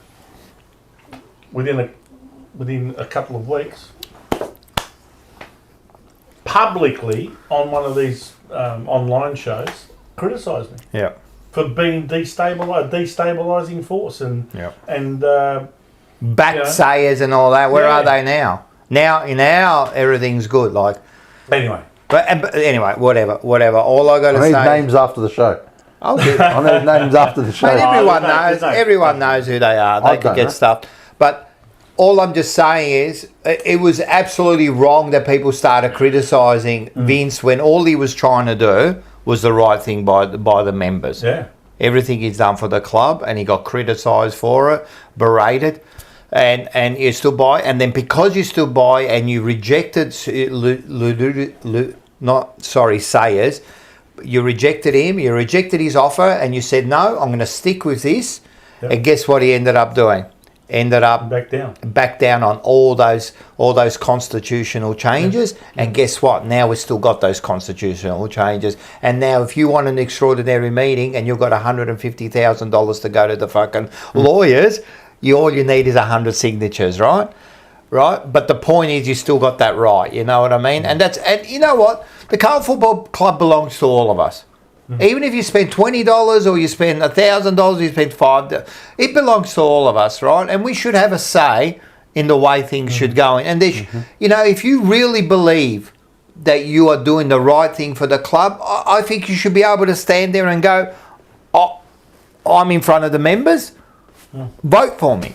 Like, what is wrong with that? Like, I would do that. If you don't think I'm the right person for it, I'll leave. You know why? Because I love the football club more than wanting to be the head of it or wanting to be the face of it. Yeah. I love the football club. I'll step away, never to be seen at the club again, right? Never to show my face again, but I want the club to succeed. That's how much, and that's what you did at the end of the day, you know? And it was a great thing because you stopped all that. We still got our rights. Well, look, ultimately we didn't get our extraordinary general meeting, but to come out of it with a result where they backed down on everything and the members retained those democratic rights, I think that was a big victory for the members. 100%. Yeah.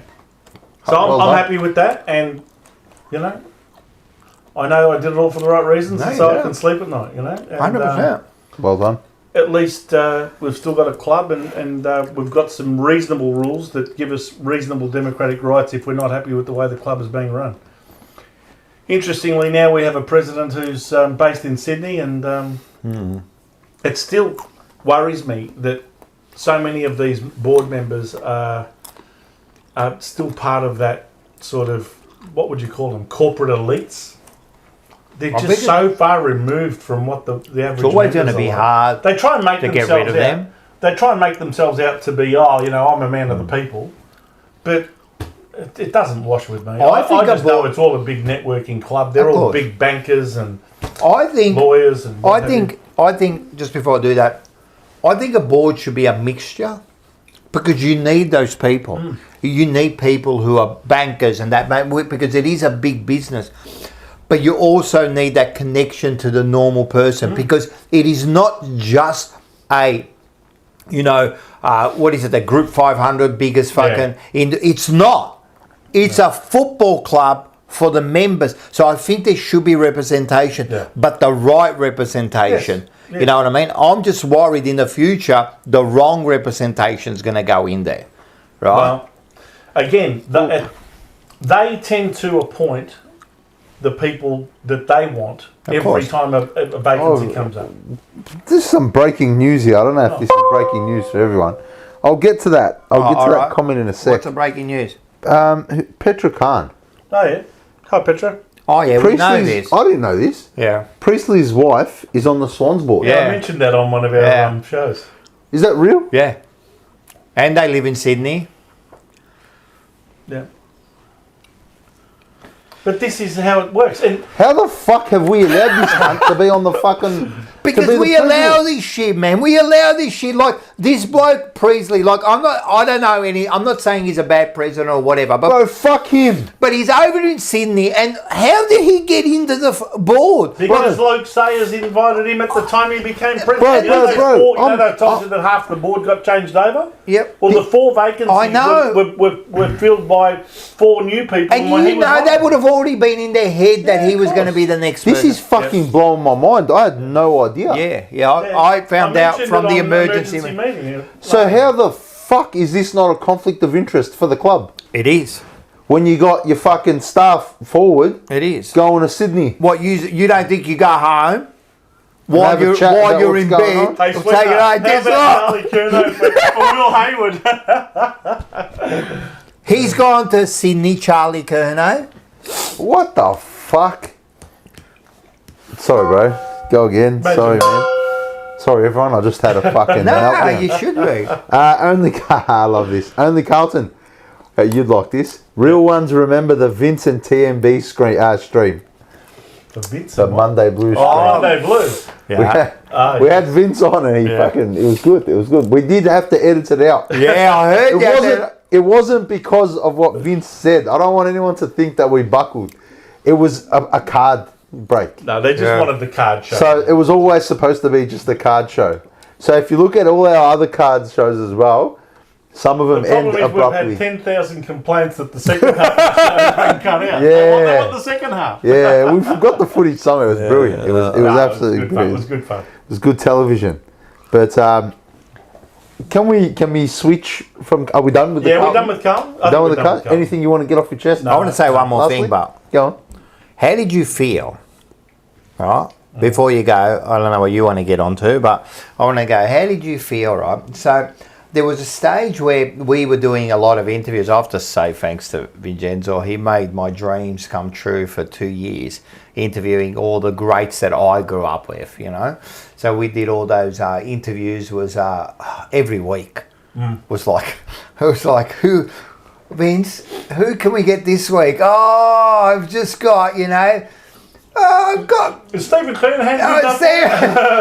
So seriously, I still smile when I think about that one there. He walks in, right? Because he must have told him who I was, right? He walks in to Carlton, and I'm standing there, and he goes, "Where you going, Rocco?" And I'm like, fuck, he just called my name. Man, like, what's going on here, mate? The bloke knows my name. If you you know? like to, you know, let's just say a singer or band member that you idolise. Well, he's Of my course. favourite. who My calls you by favourite. your Of name. course. He's Yeah, my yeah, favourite. yeah, Carlton played the captain of Yeah, and he yeah. comes in and he called me by name. Yeah. Like shit, man. So, And but shakes, anyway, shakes your hand. and shakes my hand. he's 6 "Hey, foot Rocco." tall and you're looking up Yeah, and he was still big, man. Like still imposing. That you know. presence. He's got that real David presence. Parkin, man. We walked into David Parkin's house, man.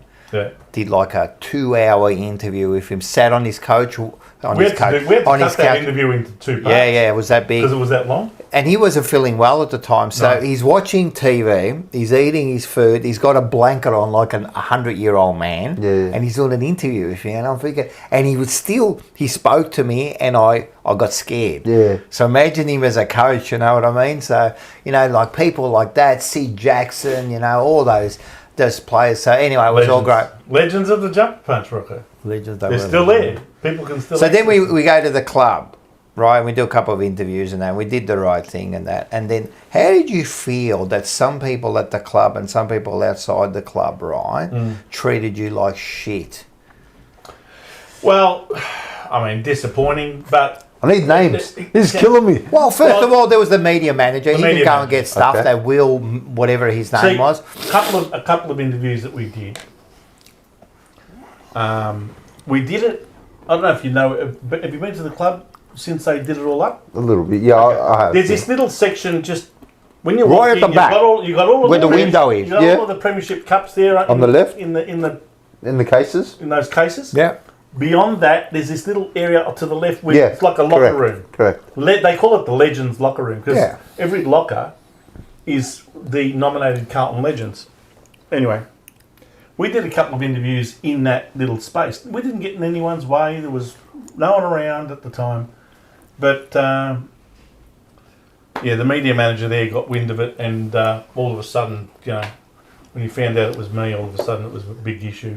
I think some people at the club were probably told, this is the guy that's, you know, tried Because to at the disrupt time you did everything. put another thing in the there was something in the newspaper, you said something, so they didn't like any of that. Yeah. And then this sort of bloke who's like, let's be honest, like Vince has been a Carltonian longer than this bloke's been alive, Yeah. and now he's at the club. and he's acting all high and mighty and disrespecting a legend of the a life member of the club because he thinks that he's got a position and he won't be there forever. He'll be gone. He doesn't give a shit. Right. So him and another person who's out in public decided to ring up Vince and have a pot shot at me and yell at him. Grown men yelled at you. Yeah. About doing this, and it was none of his business. And it was none of his business. How did you feel about that? Because I felt disappointed because you think about like someone who's put so much into the club who deserves a bit more respect because we did nothing wrong. We went through all the right channels, right? And just because they dropped the ball, right, they started to blame and we've gone since then. You kind of been black banned a bit, the whole thing, Jumper Punch has and all that. Well, we have, right? All because, how did you feel about that? Because I felt disappointed for you. Because when we were talking to those players and that, you organised stuff with Shane Sullivan and that. Shane O'Sullivan. He was the guy I went through. We're talking big names at the club. Sullivan's been at the club for 45 years on and off. But I just went through him. Now, he said, yeah, no problem, just do it. So, to me, I've got my permission. I don't need the media manager. I didn't even know that I needed to go through the media manager just to do a little interview for half an hour to 3/4 of an hour with a past player in that little area, which is accessible by the public. Anyone in the public can just walk there and go. It's not like I'm in some sort of private space. We're in the corner out of the way. We got permission. Got permission. And yet this bloke tried to like put his authority over everyone. That's all right. Carlton will be a lot longer than what you will. You know what? I know, we push it away and I don't give a shit, but, you know, it is disappointing, you know what I mean? It was disappointing. Yeah, I was just about to say, sounds like a lot of egos. It was a lot of egos. And especially the person that rang up and decided to yell. The person that rang up and had a pot shot at me was not the media manager. He never even spoke to me. I've never spoken to him. To the media manager? No, but the media manager spoke to this person. But the media manager spoke to this other guy who felt it necessary to ring me and have an absolute But why did this other person have a go at you? Is he at the club? Because at the time, the show I was doing the interviews for involved him. And this media manager rang him and said, what the hell's going on here? Why are your people here doing interviews and da-da-da-da-da-da-da-da. So anyway. Yeah. Now, there's a difference between ringing up and saying, having a discussion. What's going on? Maybe we should do it this way. Straight out had a pot shot at me, Okay. Like full on yelling. Yeah. No one yelled. You know, the only person that ever yelled at me is dead now. Is that what's going to happen to you if you yell at Rocco? That's my dad. Oh, right. That's my dad. Okay. You know, no one else yells at me, you know, so, and that's it. So it was a bit disappointing. I'm glad, we've moved on. We don't care. We do the thing for the right reason. I don't need to do the interviews at the club. It was just a convenience thing. Yeah. To say, hey, look, if it's just as easy for you to meet us at the club. So what was the issue? The fact that you were doing the interview at the club? Yeah. Within the walls of the club. Okay. Within the walls of the club, probably because he wasn't involved, maybe. You know, because some people, if you don't go through them, right? Yeah. They take it like, oh, how dare you do that without my permission? Hey, you know who I'll tell you who we interviewed there, right? Tell me what's wrong with this. Stephen Kernahan, you should bow that we got an interview there with him there. A very insightful 1 hour interview. I've never seen anyone else do that. You've got to pay hundreds of dollars to go and see him at a function, right? Yeah. Andrew Walker. And even then you won't get that much. One of the greats of Carl. And the other one was Paul Meldrum, which if everyone wants to go back, go and have a look at interview with Paul Meldrum, one of the great interviews, because he was there. And actually, I invited, if you remember, Shane O'Sullivan to come down, because it was Shane O'Sullivan that gave Paul Meldrum his break. 100%. Now he walked in off the street and asked for us to. It was. Can I train with the guys over summer? It was Shane O'Sullivan who said, yeah, I'll arrange it for you. Then he never did it. And then Paul Meldrum came back to the club and said, hey, remember me? You told me you were going to let me come. Oh, sorry. Yeah. Go and have a kick. Go and have a kick. Go. And next minute, he's training with the team. Yeah, well. So That's why I invited Shane to come back 100%. and see Paul Meldrum. And he did. They we met had up. a good chat, remember? We had a good chat and everything, but that wasn't enough. That we went through like Shane O'Sullivan. Get stuffed, you bunch of dogs. Shane O'Sullivan's a legend at the club. Of course, man. For what he's done. And he's never played for the club and he's never And been then on the after board, that, but I just have to say that we organised 2 interviews, right? Yeah. I'll tell you now. We had an interview organised with Hamill. Aaron Hamill, yes. We had 3 Who interviews. at the time was an assistant coach. Was assistant coach. We had an interview organised with Greg Williams. Yes. Right, and we had an interview with the little rover. What was his name? Mark Murphy. No. He played in the 80. He played in the 87, 90, 87. Fraser Murphy. No, redhead. What's his name? Oh, Adrian Gleeson. We had an interview Yes. organised with Adrian Gleeson.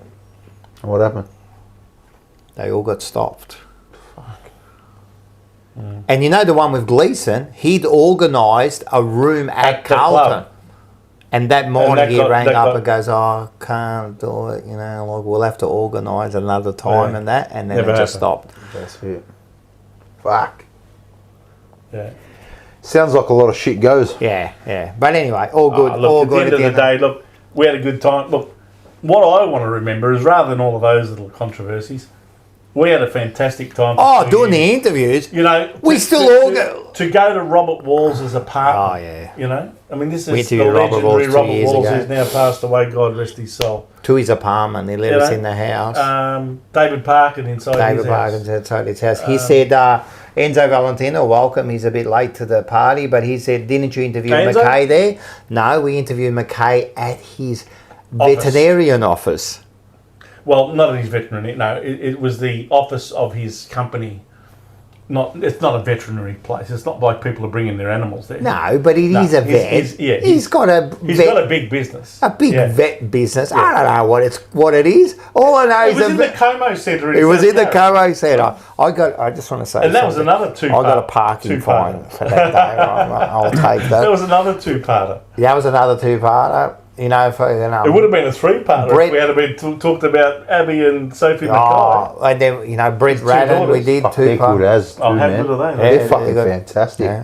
Hey, shout out the girls. They made a fucking prelim. Yeah, shout out I to did Jill. say this They last lost. week. Well done, man. Yeah, They we, did. did, we spoke about it. Yeah, we Absolutely. did. They did make, and that was a very good was effort a very good considering season. where they came from.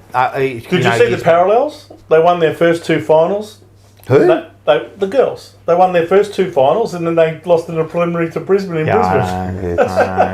It's ingrained It's in like our the men's club. team from 2 years I ago. know. And can I just say one more thing about that grand final, and then we'll move on to whatever you wanted The to North say. Melbourne Brisbane one. Yeah, can I say something? Whoever tried to organise Abby Chapsfield's boyfriend there to go down there, you are a disgrace. You and your missus piss off. Peking Get cuck. out of there. Peking duck. That was... Peking cuck. What is it? He's a Peking cuck. He is a cuck. And he's embarrassing, right? Now, the only good thing about that was that they knocked off Meatloaf as the worst ever performance at a football game, right? So his performance, well done. Thank you for embarrassing Australia. Thank you.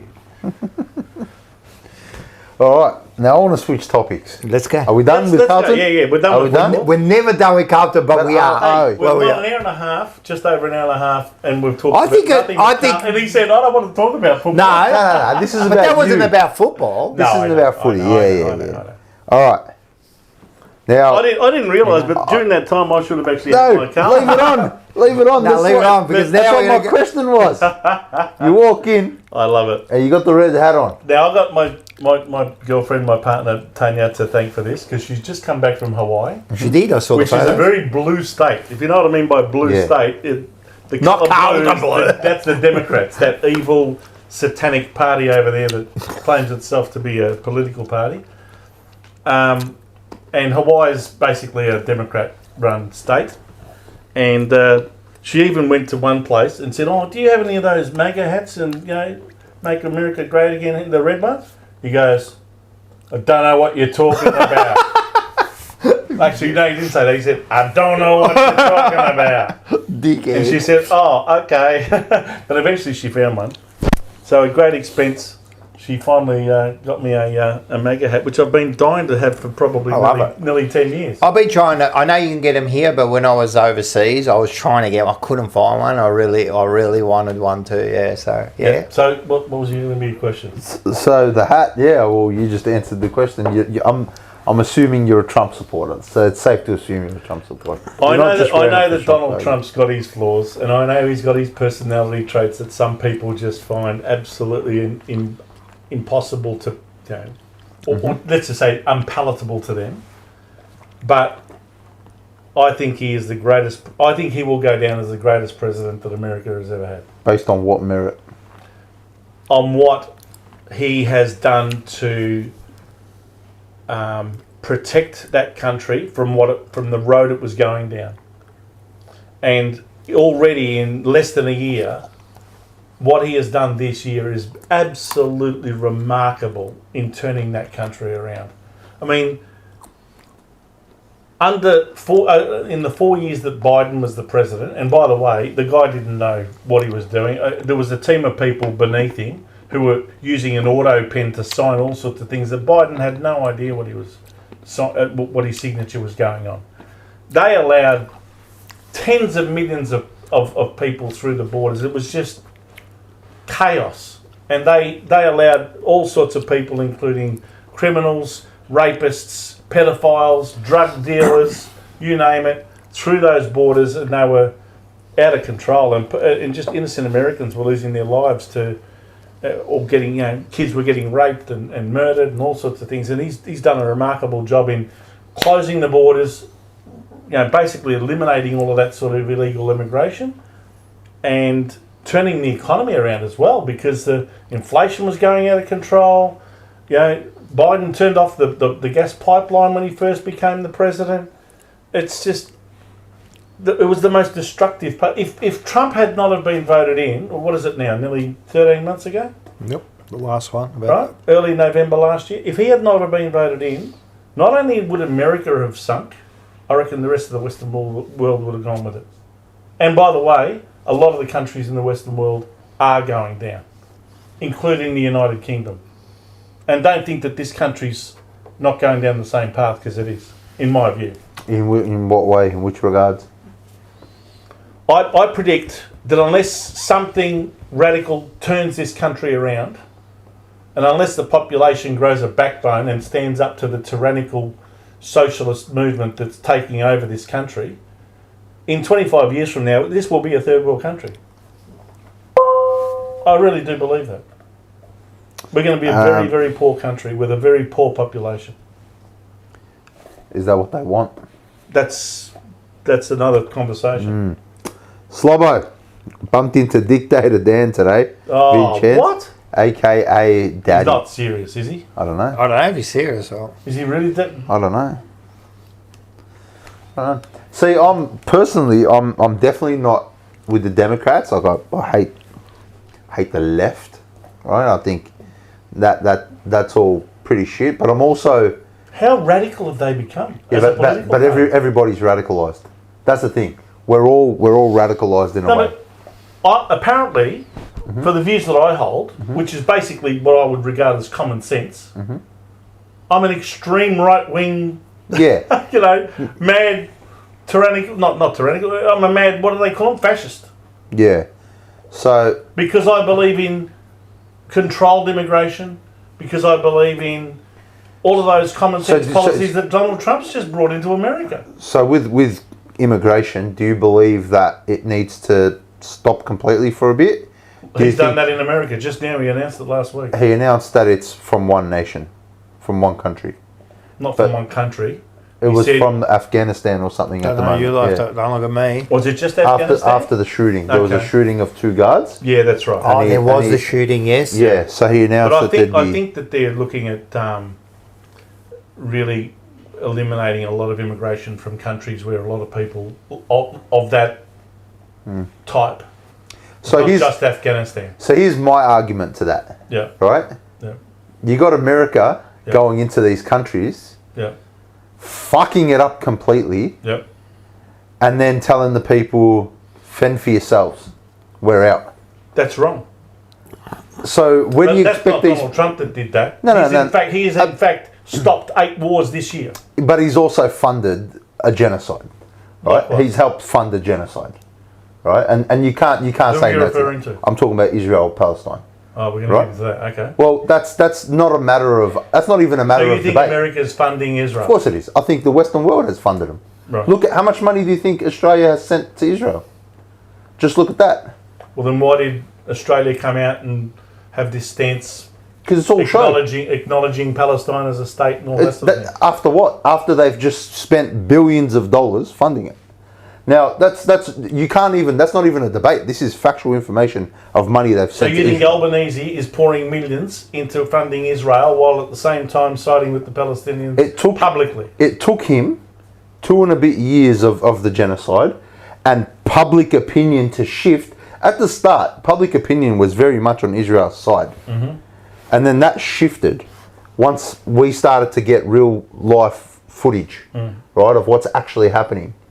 And and this is a political party having their cake and eating it too, right? Because on one hand they're saying all the stuff that should be said, that like Palestinians should be recognised and all that. Yeah. And what's happening over there is an atrocity and all that. But then on the other hand, they're funding it, and that's the problem with the Western politics, right? Yeah. It's and then like you talk about Trump as well. Like I like mean- what Trump's doing in America. yeah, that's fine. I actually don't really have a full understanding Yeah. or a full comprehension of every facet of what's going on in the Israel-Palestine scenario Yeah. or the Ukraine-Russia scenario. They're very complicated situations that I don't profess to know everything there is to know about Yeah, what's going on there to form an informed opinion. But what I like about what he's doing is within the walls of, or within the borders of the United States of America, and I like Trump, but I think and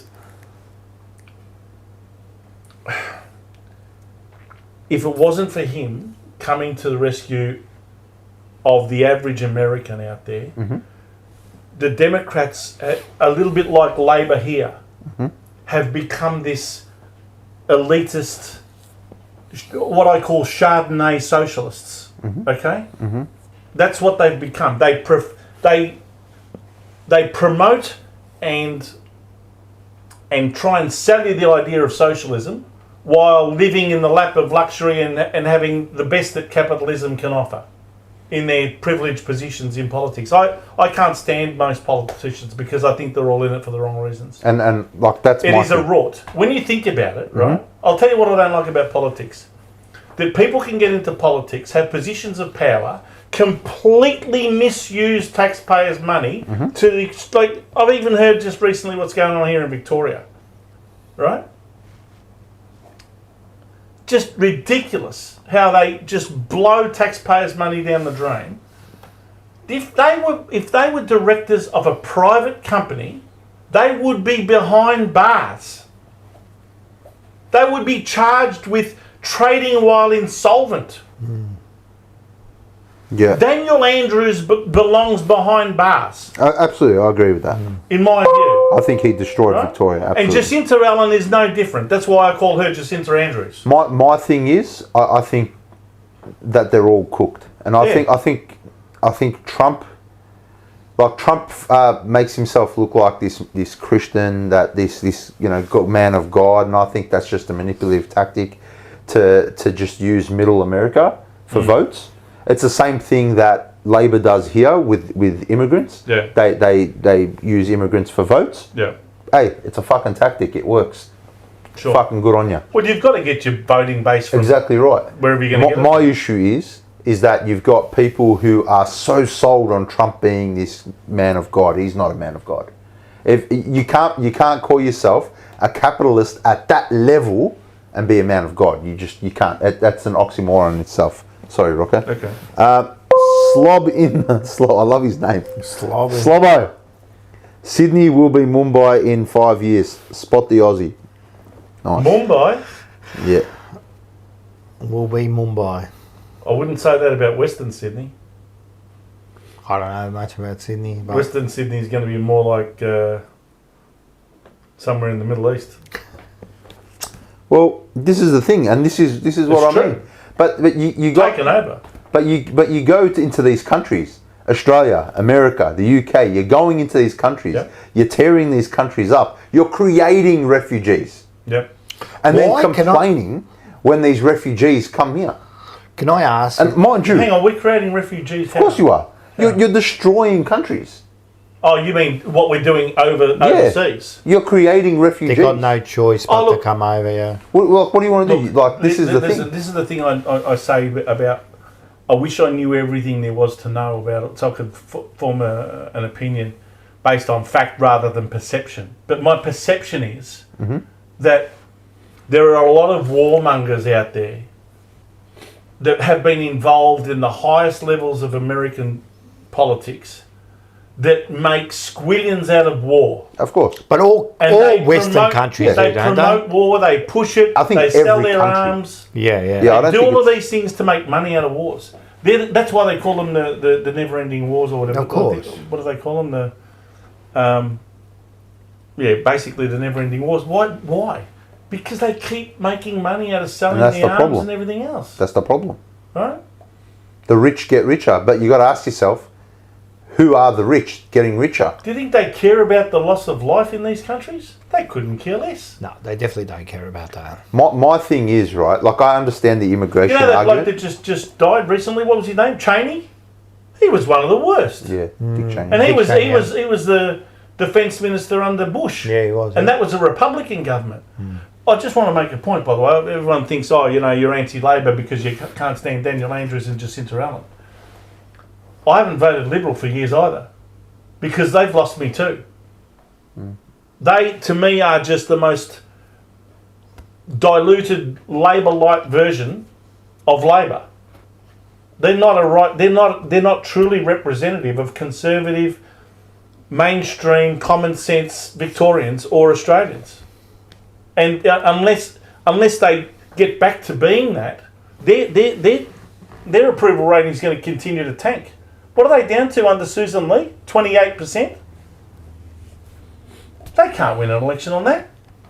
No way. I don't think they're trying to win the election. Well, all I'm trying to say is that they're not presenting themselves as a viable, I just don't- electable opposition, Yeah, I don't think they're competent enough. both in Victoria and Australia. Yeah, and that's sad to say because they used to be a force. But since the government, I'll talk federally, since the government of Howard and Costello, who delivered, by the way, 10 consecutive years, not promised, but delivered 10 consecutive surpluses, right? When they got voted out at the end of 2007, that's now 18 years ago, you look at what politics has delivered in this country, but nothing but debt, deficit and destruction. To be fair, that like I'm And that's both sides. I'm a staunch liberal, Yeah. right? I used to be very staunch Labor, Yeah. and personal experience. Are you trying to tell me that the Liberal Party represents the people that have been at the heart of its base for as long as the Liberal Party has existed? I don't think They don't do that anymore. either party does. They're tiptoeing I think- to try and appease the left. You will never win government trying to appease the people who will never vote for you Yeah. and forget the people who always have voted for you. That's why they've deserted them and now they're going to One Nation. Yeah. Because they represent their values and their views a lot better than what the Liberal Party are. I think One Nation. Look, I find Pauline. I'm serious. That's Yeah, why. I know. She's All of actually One increasing. Nation's vote's not coming from Labor; it's coming from Liberal. Yeah, I think with the One Nation thing, I think hey, Pauline's making some fucking points. Pauline's always made some good points, Mate, but I also think it's highly divisive, right? Well, talk about, because there is one that... Slobbo again. Slobbo's loaded. mate, he must be loaded. Slobbo's fucking. Doing a good- Slobbo's a fucking trumper. He's fucking rich. He's loving it. He's a capitalist if ever there was I one. love Slobbo. He's a good man. What was your? I'll give you this because I answered this last week. What was your thoughts on Pauline Hanson's stunt? What stunt? wearing the burqa. Oh, we're going to go through this again, are we? Well, the question I was thought we had there. that Right? last week. If you want a question answered by Big Vin Gents, All right. do a super chat and he'll answer it. The point of what Pauline Hanson was doing, as far as I could see, and I'm not sure that point was made well enough last week, was that she attempted to bring in, to have a piece of, well, she wanted to bring in a bill to be voted on, first of all to be debated, and then voted on to ban the burqa in public. Yep. Right? Now, the custom is that every issue that's brought up by the member of the Senate should at least be discussed and debated before it's voted on. They didn't even allow it to be debated. The rest of the Senate just said, no, we're not doing it. So in other words, so you don't want to ban the burqa, you don't even want to debate in the Senate whether we should ban the burqa or not, and have a discussion about what the reasons are for it and why the reasons shouldn't be for it. So pros and cons. So she said, okay, so you're going to leave so you're not going to ban the burqa? Fine. If you're not going to ban the burqa, next time I walk into Parliament, I'm going to have a burqa on. Yep. That's why she did it, to make the point, right, that if you're not going to ban it in a bank or out in public or anywhere else, well, I should be able to wear it in Parliament. Is the main issue there that it wasn't even debated? I mean, Yes, that's the main point about it. I mean, if it was debated and then rejected, you Then could she wouldn't almost have done it. you She could wouldn't have live with done it. that. Do you She think she would not have worn the burqa? Do you think she brought up the debate topic before the burqa stunt? Yeah. Do you think she brought it up in the right way? Or do you think she just did what Pauline Hanson usually does, is get on stage, says a couple of racist things. She's fucking racist. Like as a Middle Eastern person, even though I'm Christian, like she is fucking racist. And anybody who tries to tell me she's not racist, you are a fucking idiot. That's fine. She can be racist. You're allowed to be fucking racist and to have your own prejudice. And you're allowed to do all that. Yeah. My issue is why, like, there are ways to go about things, and she never goes about it the right way. Everything she does is shock value. But Everything she does. She did go about. She didn't. Did you watch what she did when she tried to introduce that to the Parliament? I've been watching. Did you watch that? I've been watching politics. Okay. Especially about like in the last probably 5 months, I'd say. Yeah. 5-6 months. Yeah. I've been watching it very closely, and every time she brings it up, it's never just, okay, I want to bring this up or I want to bring that up. It's always this lengthy spiel about how Aussies are losing their way and Aussies are this and Aussies are that and Australia's this and Australia's that. And she's always got to point the finger at someone. If she was better well-spoken, if she was a bit more, if she was just a bit more settled in her interactions with other politicians while she's speaking, I think people would take her a bit more seriously. And look, to her credit, she has got a rise out of people. You know what I mean? And the numbers show that it's working. I think she's at the highest approval rate in her career. Yeah. Right? Which is fair enough. People do what you want. Like, whatever. Like I said, I find her... Some of her things aren't wrong. I find, to me, she's the Trump of Australia, right? Like, without the financial... There's one problem in this country, and that is our system of government doesn't allow us to have someone like Trump. Because Trump beat all other nominees for the Republican ticket. We don't have that situation here. Here, you have to be basically put in the leader's position by the rest of your party. So you have to appease all of them and be consistent with all of their mainstream views, even if you've got different views. And a lot of leaders have become leaders without necessarily doing 100%. it on the basis of their own personal beliefs. A bit like Carlton. Yeah, but that's the Westminster system. What we don't realise is when we go to a voting booth, we don't vote for Albanese or Dutton or this. We're actually voting for the party. Yeah. Right? Unless we're voting for an independent person who puts themselves up as an independent. And what a lot of people also don't realise when they vote for independents is how many of those independents make out that they're independent, but they're still aligned, they're decoys. Mm-hmm. And normally they're decoys for the left-wing parties. Yeah. Right? That's what happened with the... But can I just say Afghan something? Because I don't know party. much about politics, right? And you know for me, it doesn't bother me because I don't think it affects me too much. I still pay taxes. Rocco, I've got to the point now where I don't believe... I think Australians are so entrenched in their ways of being conformists and being, she'll be right, mate attitude. Not enough of them are going to stand up against tyranny. No. We have the most tyrannical governments in place both in Victoria and in Canberra at the moment. I'll tell you the thing that scares the shit out of me. Digital ID and central bank digital currency. Because together, those two things are on their way, and the minute that the government combines the use of those two things, they are going to control all of our lives and everything we spend our money on, because it won't be cash anymore. And they can stop what you have in your bank account. And that's the scary part. You know, they can actually control you. Yeah. But that's not an Australia problem, though. That's a world believe problem. me, it's... No, but that's a world problem. world problem, That's something but that, it's already massively being introduced now in the United Kingdom. Do you know that England's absolutely gone, man.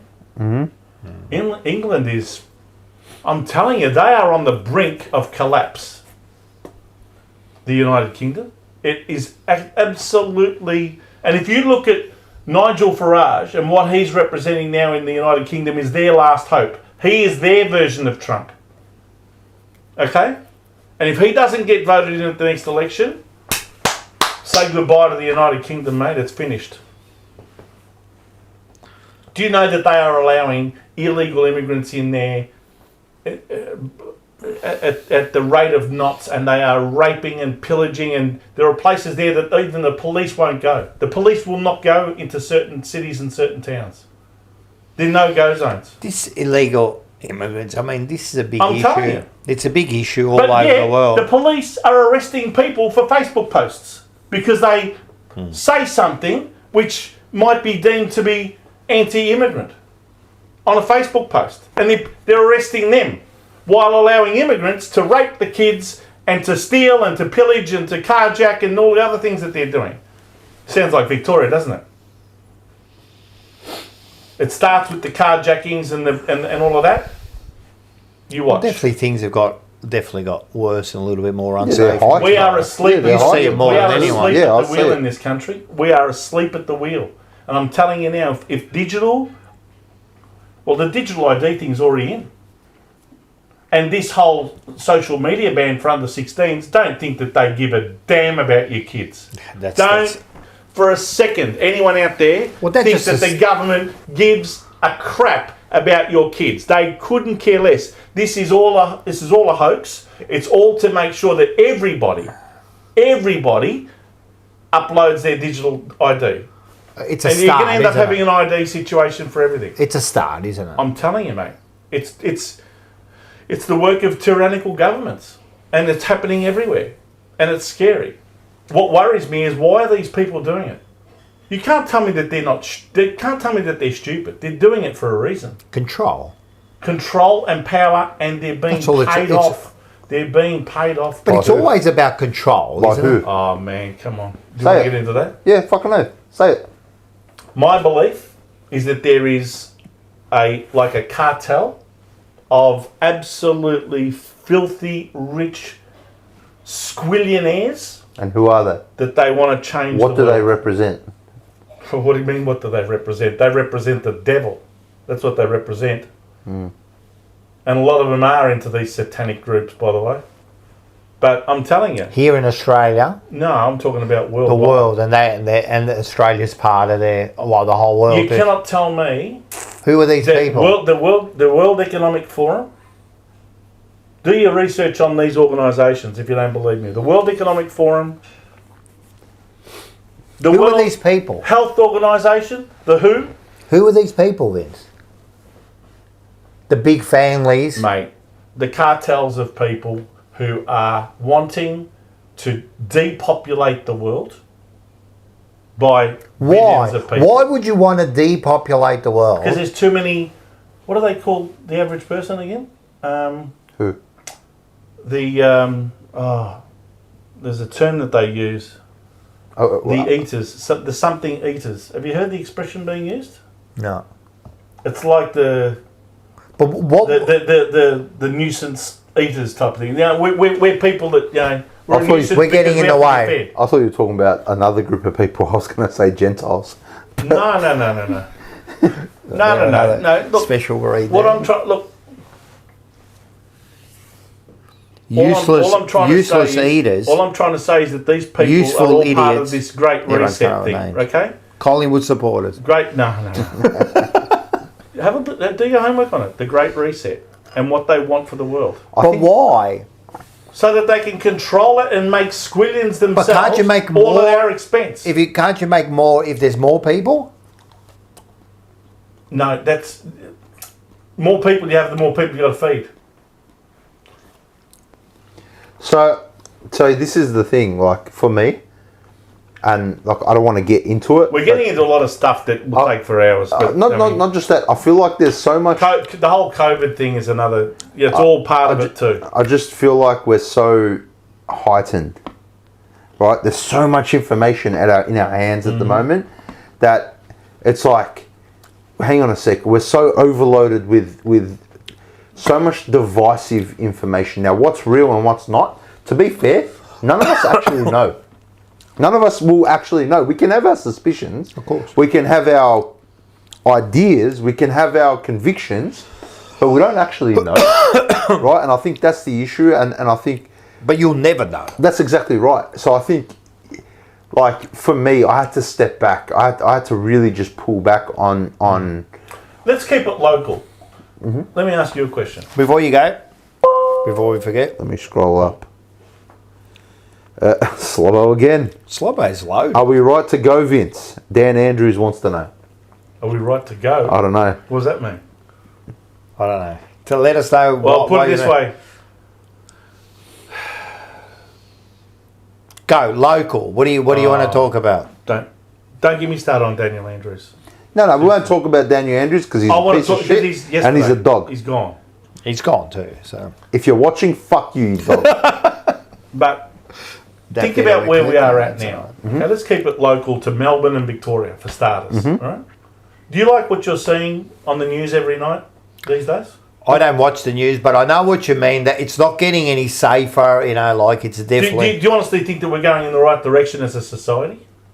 So I look at things totally different. The news is only going to show you stuff that they know is going to get people heightened. Right? So There's a lot more going on than what appears on the news. trust me on it. There's a lot more that's going on. Trust me on it. Yeah. But I don't think most people are in danger. I don't think it's as bad as like They're going into people's houses. they've always gone into people's homes. It's always happened. It's just the media now has just learnt that, hey, this is going to get a lot of clicks. This is going to get a lot of views. It gets people really rolled up. Nothing gets But is that acceptable to you? Of course That not. these things go on? Of course not. But he's But right. what Have we they know- always gone on? But Rocco, the problem is that the government has weakened the bail laws, weakened the sentences. They've got judges that are continuing to let people out time and time again. No wonder they think that there's no consequences for their actions. I'll tell you what the difference is. What about putting them behind bars? I'll tell you what the difference is between now and 15 years ago, 20 years ago. What? The colour of skin of the people breaking into the homes, because nobody cared when it was white people doing it. It wasn't on the news. Was it to the same extent as what's going on now, is it? White criminals don't sell papers. White criminals don't get clicks, but Arabs do. Africans do. They do sell clicks. So you think that the TV news outlets are only reporting this because they think it's going to get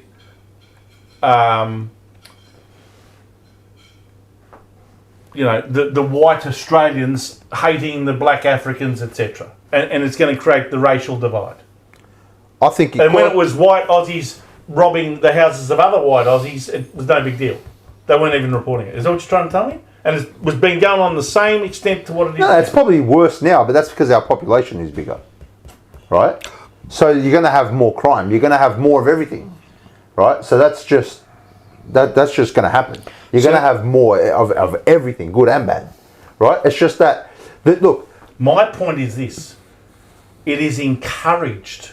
It's not encouraged. Who encourages it?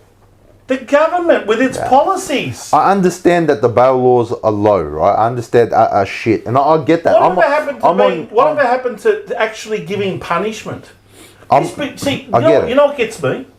People that say, "Oh, but if we put them behind bars, they're only going to come out as career criminals, and that's not the way to rehabilitate them. We've got to give them a chance."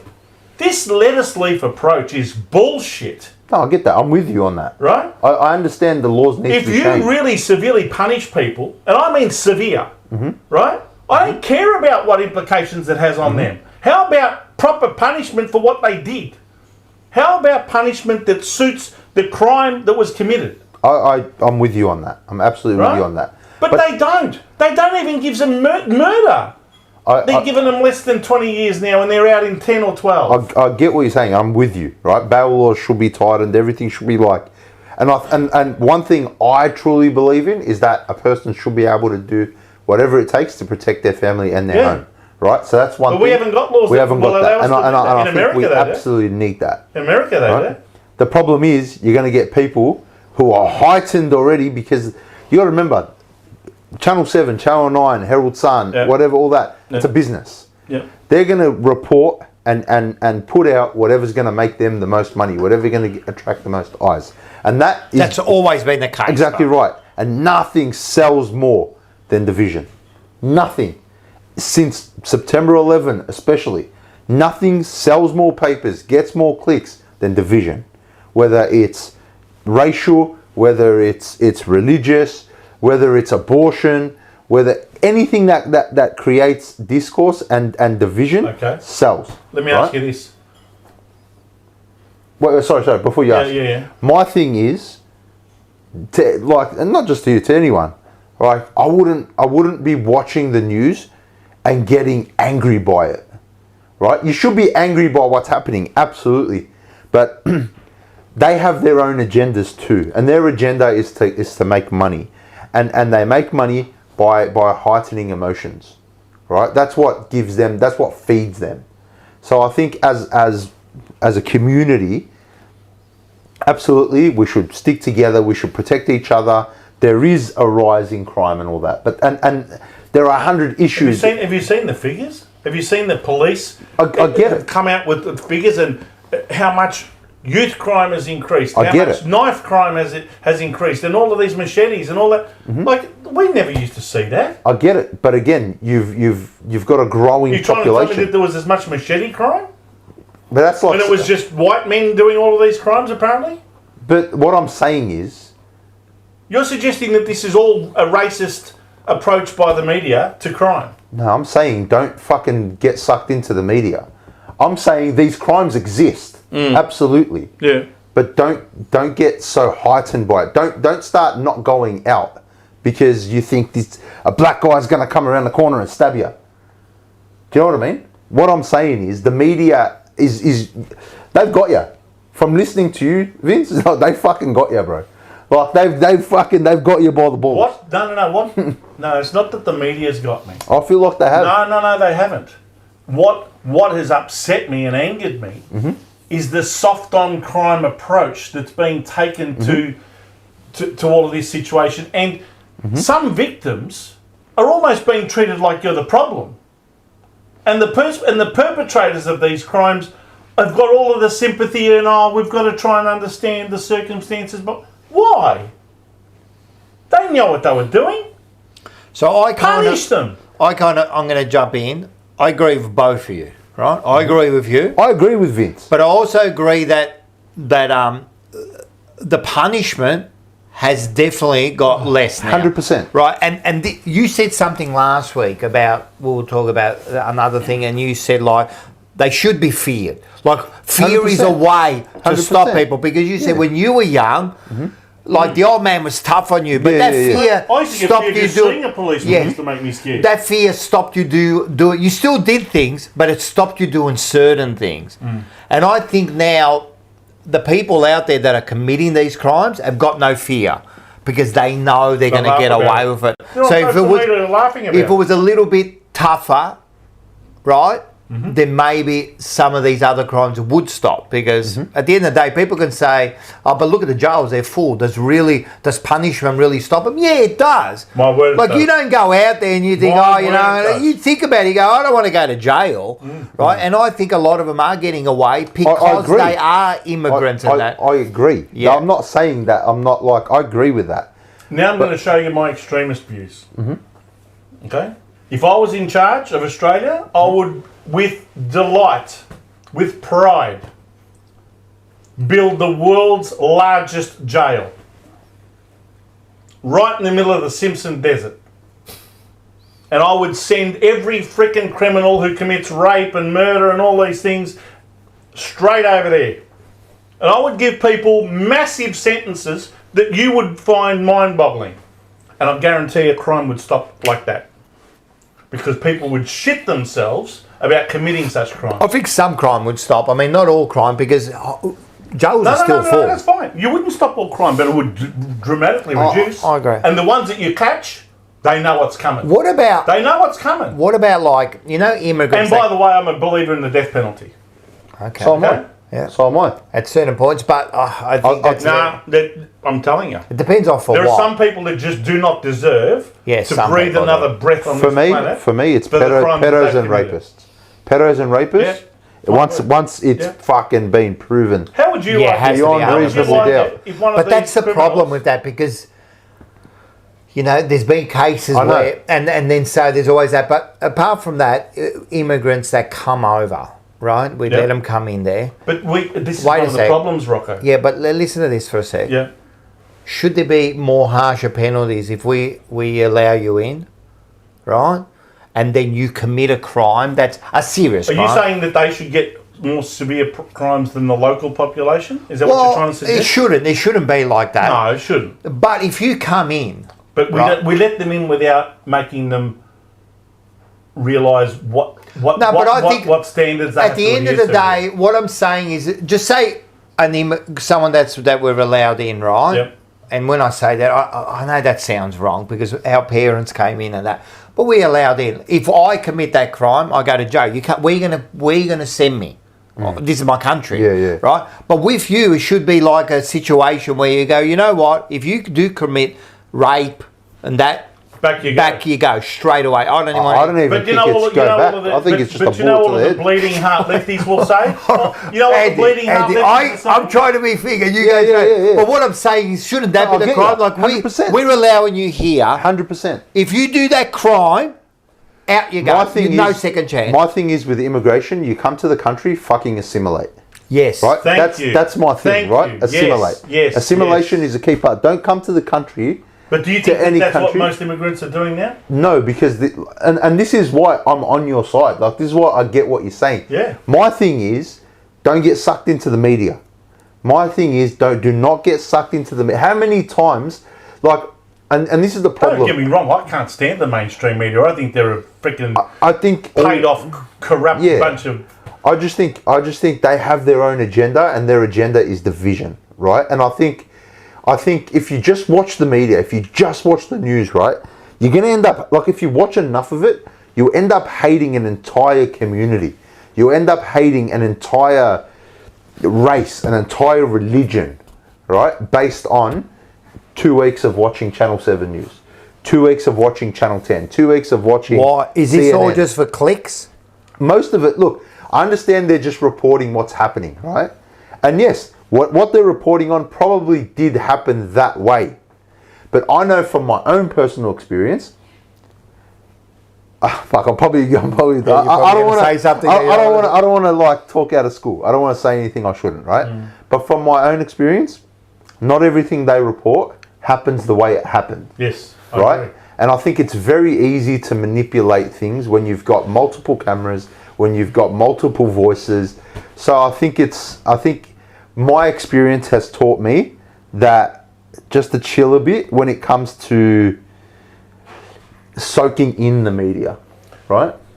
You know, I agree. Can I give you an example of where the mainstream media has manipulated the truth to put out its own message? The Save Australia rally, it was about, trying to think of how long ago it was. They had tens of thousands of people in the city. Straight in flags everywhere. They were peaceful.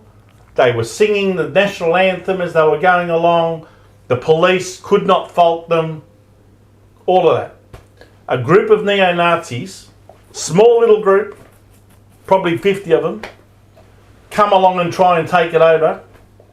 And the news projects on the Channel 7 news that night that the neo-Nazis were all part of this and that this whole rally was about them. Isn't that what Andy was saying? Yeah.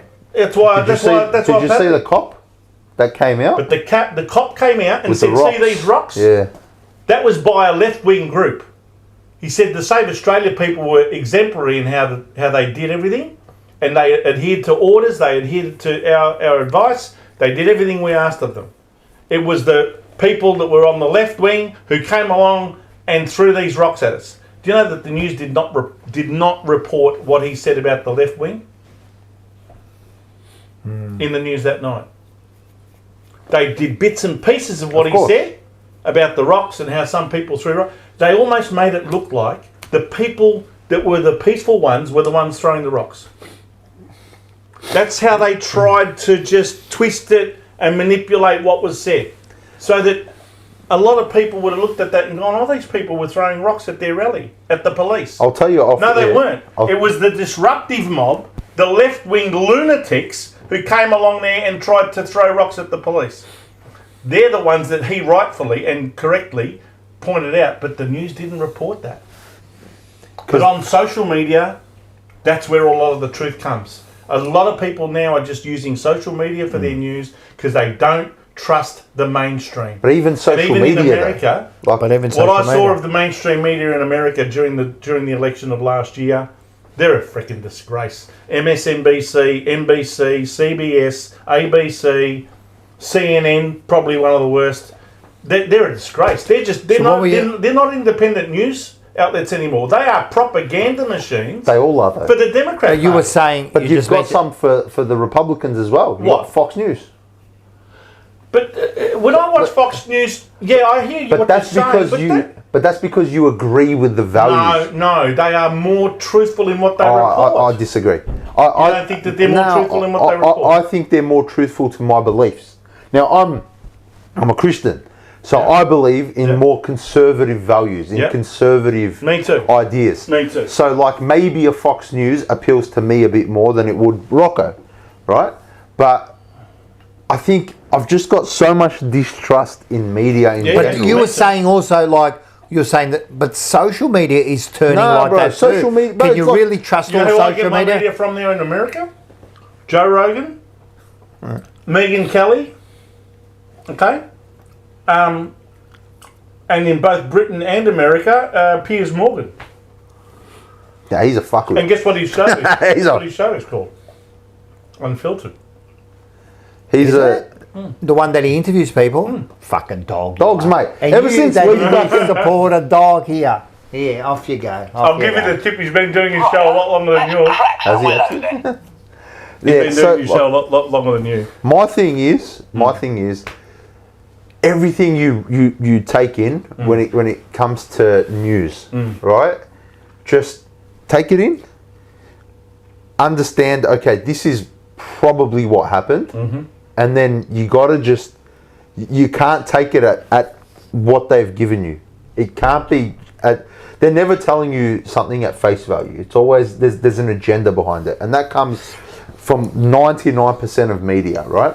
But Okay, people I come hear to you. me and ask me, like, oh, what do you think has happened? And I'm sure it happens to you. I'm sure it happens to you, right? What do you think about Michael Voss? Yeah. Bro, I don't fucking know. Yeah. I'm giving No. you my opinion, right? Now, some people might turn around and say, hey, Rocco's fucking got a show on YouTube. He knows what he's fucking talking about. You know what I mean? Yeah. The problem is once you do social media, I mean, if you put yourself out there, you almost unwillingly become like an expert on the thing when you're not. we're really not. You know, Well, this is why it's so important, and this is something that I've learnt, that we have a responsibility in our positions. Yep. To not speak bullshit about 100%. you know what's happening. Yeah. You know what I mean? 100%. Don't just make something up. Yeah. 100%. You know what I mean? And don't. Yeah. Well, with great power comes great responsibility, and I'm not saying we've got great power, but we do have got a little bit of power. We've got a platform. And so we have got a responsibility to make sure that everything we say is either Yeah. truthful Yeah. or at least be Or at known least it's if you- my if you- opinion. or that's what I was going to say. Yeah. Or at least say, look, this is my personal Exactly. view or my perception of what's Yeah. going on. I don't necessarily know what the truth is, but this is what I But think. now a lot of the social media people in Carlton and also outside there, they're slowly being bought Yes. by these other, Yeah. you know, like organisations or whatever they are, and that you can see their narrative has changed over the years. Yeah. That's what's happened. Like we say, like social media now is more real, and it is at the moment. But guess what? That's They going can to be bought change too. That's going to change too, because guess what? They're not buying, you know, Channel 7 anymore. They still are, but now they're also buying anyone that's got any sort of influence Yeah. on social media, and it's happening, and it will only get worse. Yeah, of course. All I'm So saying. now we've got to be careful about what we listen to on social media too. That's what I mean. That's Yeah. why for me, like any form of media, it's like, yes, this person might be like appealing to my values, but I also need to understand that, hang on, maybe my values are wrong, right? Maybe I'm just in a phase mentally, right? So you have to be willing to hear the other side, and then Always. Make up your own mind. you have to kind of just be in the But it's middle hard. somewhere. It is Andy, hard. because once you're biased about something, You're- you bro, trust get me on that. attracted to that. Yeah, like you know? me, Sky News. To me, I can't stand watching Channel 7, 9 and 10, and especially the ABC. And Yeah. Oh, mate. Yeah. They're a disgrace. Don't get me started on them. I much prefer to watch Sky News all day Yeah. and all of the different shows and the people that do their shows on Sky News. Yeah. But you're probably right, because they appeal more to what I'm thinking. And that's fine. But to me, they speak more common sense. Chris Kenny, Peter Credlin, Andrew Bolt, you know, Paul Murray, and the other great show is The Outsiders on a Sunday with Rita Panahi and Rowan Dean and the American guy. The Outsiders, they call that show. They all appeal to me, I know that. But they speak common sense. Can you And trust? that's why I think I look forward to hearing what they've got to say about what's going on Yeah. than what's going on Channel 7, 9 or 10. Yeah. And that's totally fine. But my thing is, I hope that's not the only form of media you're consuming when it comes to news. Because, again, it's like, yeah, okay, that's appealing to how I feel. But that can be very dangerous too, because all of a sudden, that's how you radicalize people. You know, that's how radicalization starts. It's you're only consuming one side of things, right? You become so invested, you become so heightened. And as a people, I feel like we're all super heightened, and I think we just need to pull it back a bit. 100% there's immigration issues. 100% there's a crime issue, a youth crime issue. 100% there are bail laws issues. All those, I'm on your side. What about financial, mate? We're fucked. We are swimming in I've got debt. a fucking business. Yeah. I've got a business, so I see from my end and the consumer's As a end. small business owner in Victoria, I'm fucked. Mate, no one's It's the doing anything for you. It's the worst place in Australia to have a small Absolutely business. it is. Trust me, I'm on your side, right? And liquor. Like they're Liquor's taxing the you. most. Liquor and taxing cigarettes everything you are the most taxed. Yeah. Liquor gets taxed every 6 months. Yeah. Every 6 months, it's the only industry that's taxed on They keep increasing it, don't they? every 6 months, 5%. Every 6 months. disgrace. They say it's less. They say it's less. They say, it's more around the 1.9 to 3% mark. Fuck that. I see it every 6 months. It's 5%. Fuck, that's a lot, man. 5%'s a lot. When I first started 3 years ago, when I first bought my shop, A box of Corona cost you $56. That's Yeah. right, yeah. Coronas are $70 now. Unbelievable. In 3 years. They've gone up $14, There you go. right? That's just one example. I've got 1,000 examples. And all of that you think is tax. It is taxed. It's getting taxed. Beer gets taxed 5% every 6 months. Unbelievable. Wine is taxed, and they're trying to increase it even more. But wine is taxed at, so you pay your 10% GST, and then on top of that GST price, you have to pay 28% on that, on wine. So that's a whole different issue. Yep, I want to go back to what I was saying, right? Like, I'm on your side, and we probably align in a lot of our values, In a lot of ways, right? yeah. Like, because I agree with you. Punishments should be more. The youth crime is out of control. Bail laws are fucked. The country's cooked. I get it, right?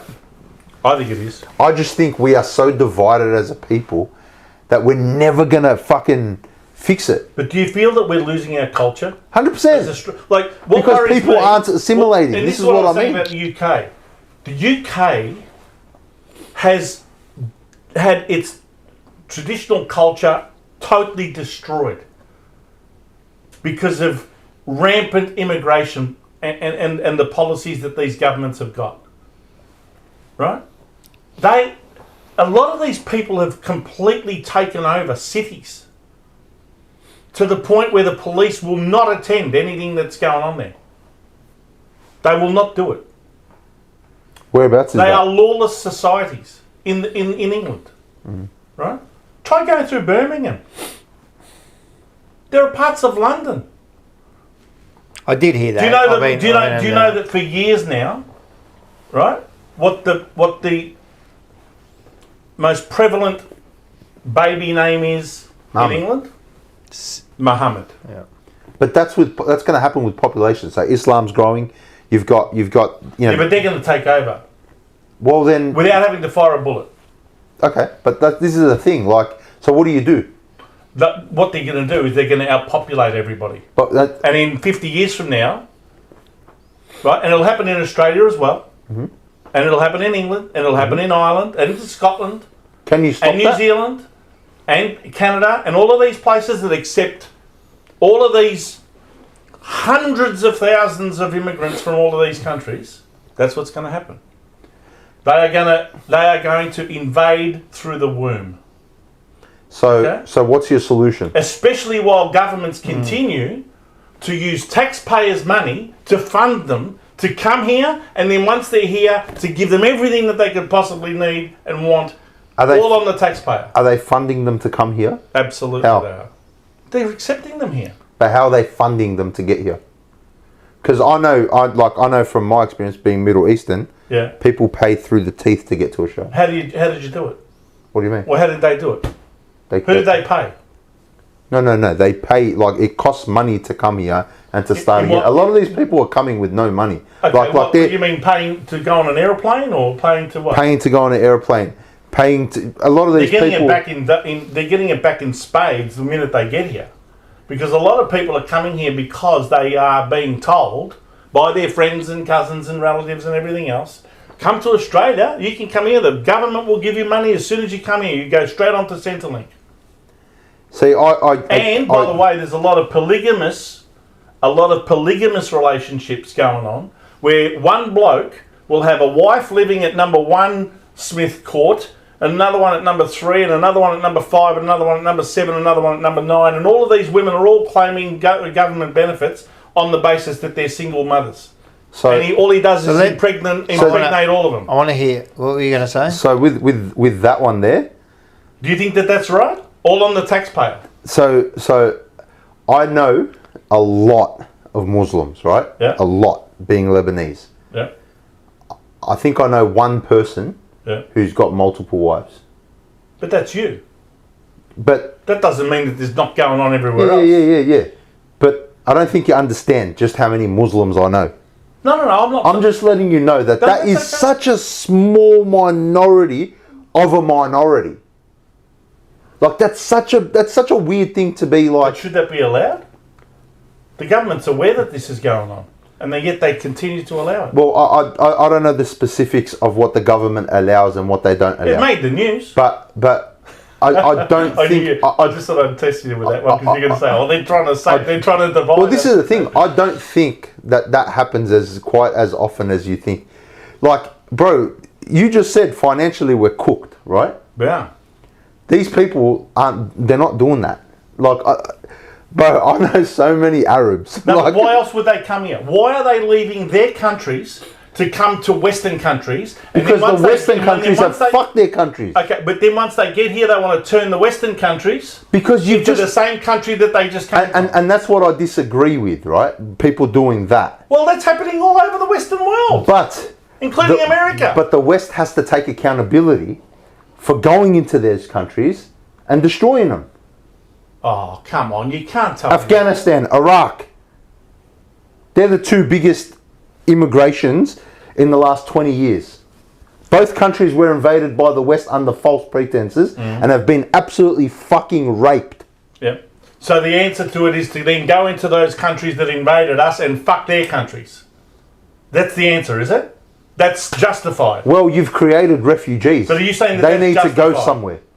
Oh, so they should go to the Western countries that invaded them and ruin their country. Well, you say they're ruining, Do you but know? like, Do you know that there was? I'll give you an example. but hang on a I'll second. give You you an example of what I'm can't. talking But you're about. not taking accountability for what the West has done. I don't know that that's the case. But you can't. You're How is assuming that? that's the It's case. not. No, that is the case because my family has copped it because of the West. I live in my family came from Lebanon, who Okay. dealt with issues. So the West invaded Lebanon. The Americans had army bases based in Lebanon for 40 years. And they destroyed Lebanon? They fucked it How did they do that? by wars, by creating wars, by arming. We'll go there. Israel, Right. by arming other countries. Right. So Are you a supporter of Palestine? yeah, I am. Give me the territory that defines Palestine. Has Palestine got The whole thing. Is it a country with a capital and a border? Thanks to the West, no. Okay, so that's America's fault too. I didn't say America. I said the West. Well- I think they're all responsible. The West is usually led by America. I think it's all responsible. I think the only way to a peaceful thing is the only way. I don't like it, but a two-state thing. I think there's going to have to be. Well, do you agree with that Trump has at least created a situation where we've got a peace deal now? Trump wants to fucking turn it into a resort. Have a look. He wants to turn Gaza into a resort. He's going to have a big job. Doesn't look too flash to me. So last time I saw some stuff. my thing is, if you're going to blame these people coming into the country, ask why they're leaving their country. That's my thing, right? The West has played a big part in this. So you don't think that the narrative that they're leaving their countries because they've got no hope there. They're war-torn countries. They're treated poorly by their governments, etc. Yep. And they seek refuge in countries like America and Australia and England and all. And they come to this country and then seek to turn that country into what they just left. So You don't agree with that? So again, I believe if you come to this country, you need to assimilate. And this is Right. I think. But this are they is assimilating? Are they assimilating? Do you honestly think that they're assimilating? Absolutely not. Can I But tell- this can is I give why you I an agree example? with you. Can I But give you an no, example? but hang on a sec. But why have we got refugees? Why are you not holding these people accountable for creating refugees? Why do you refuse to acknowledge what the Americans have done, what the I do. UK has? No, you haven't. Because every time I ask you, you're saying, "Oh, but I don't know about that." I don't. You're I assuming. don't know what the facts are. I don't. but I'm you- honestly saying I don't know what then- the facts then are. you then you I'm can't- only relying on the very thing that you've told me not to listen to, which is the mainstream media. So you watch, okay, and How else do I? yeah, and because you consider yourself on the right, You've got a lot. Look, your experience is a lot closer to the reality of what was going on than what I could possibly imagine. Because I've lived my whole life here. I don't have relatives that can tell me about what really went on at ground level in a war-torn country. I've got relatives in Italy, and the only relatives I remember is my grandparents telling me about World War II before they came here, yeah, right?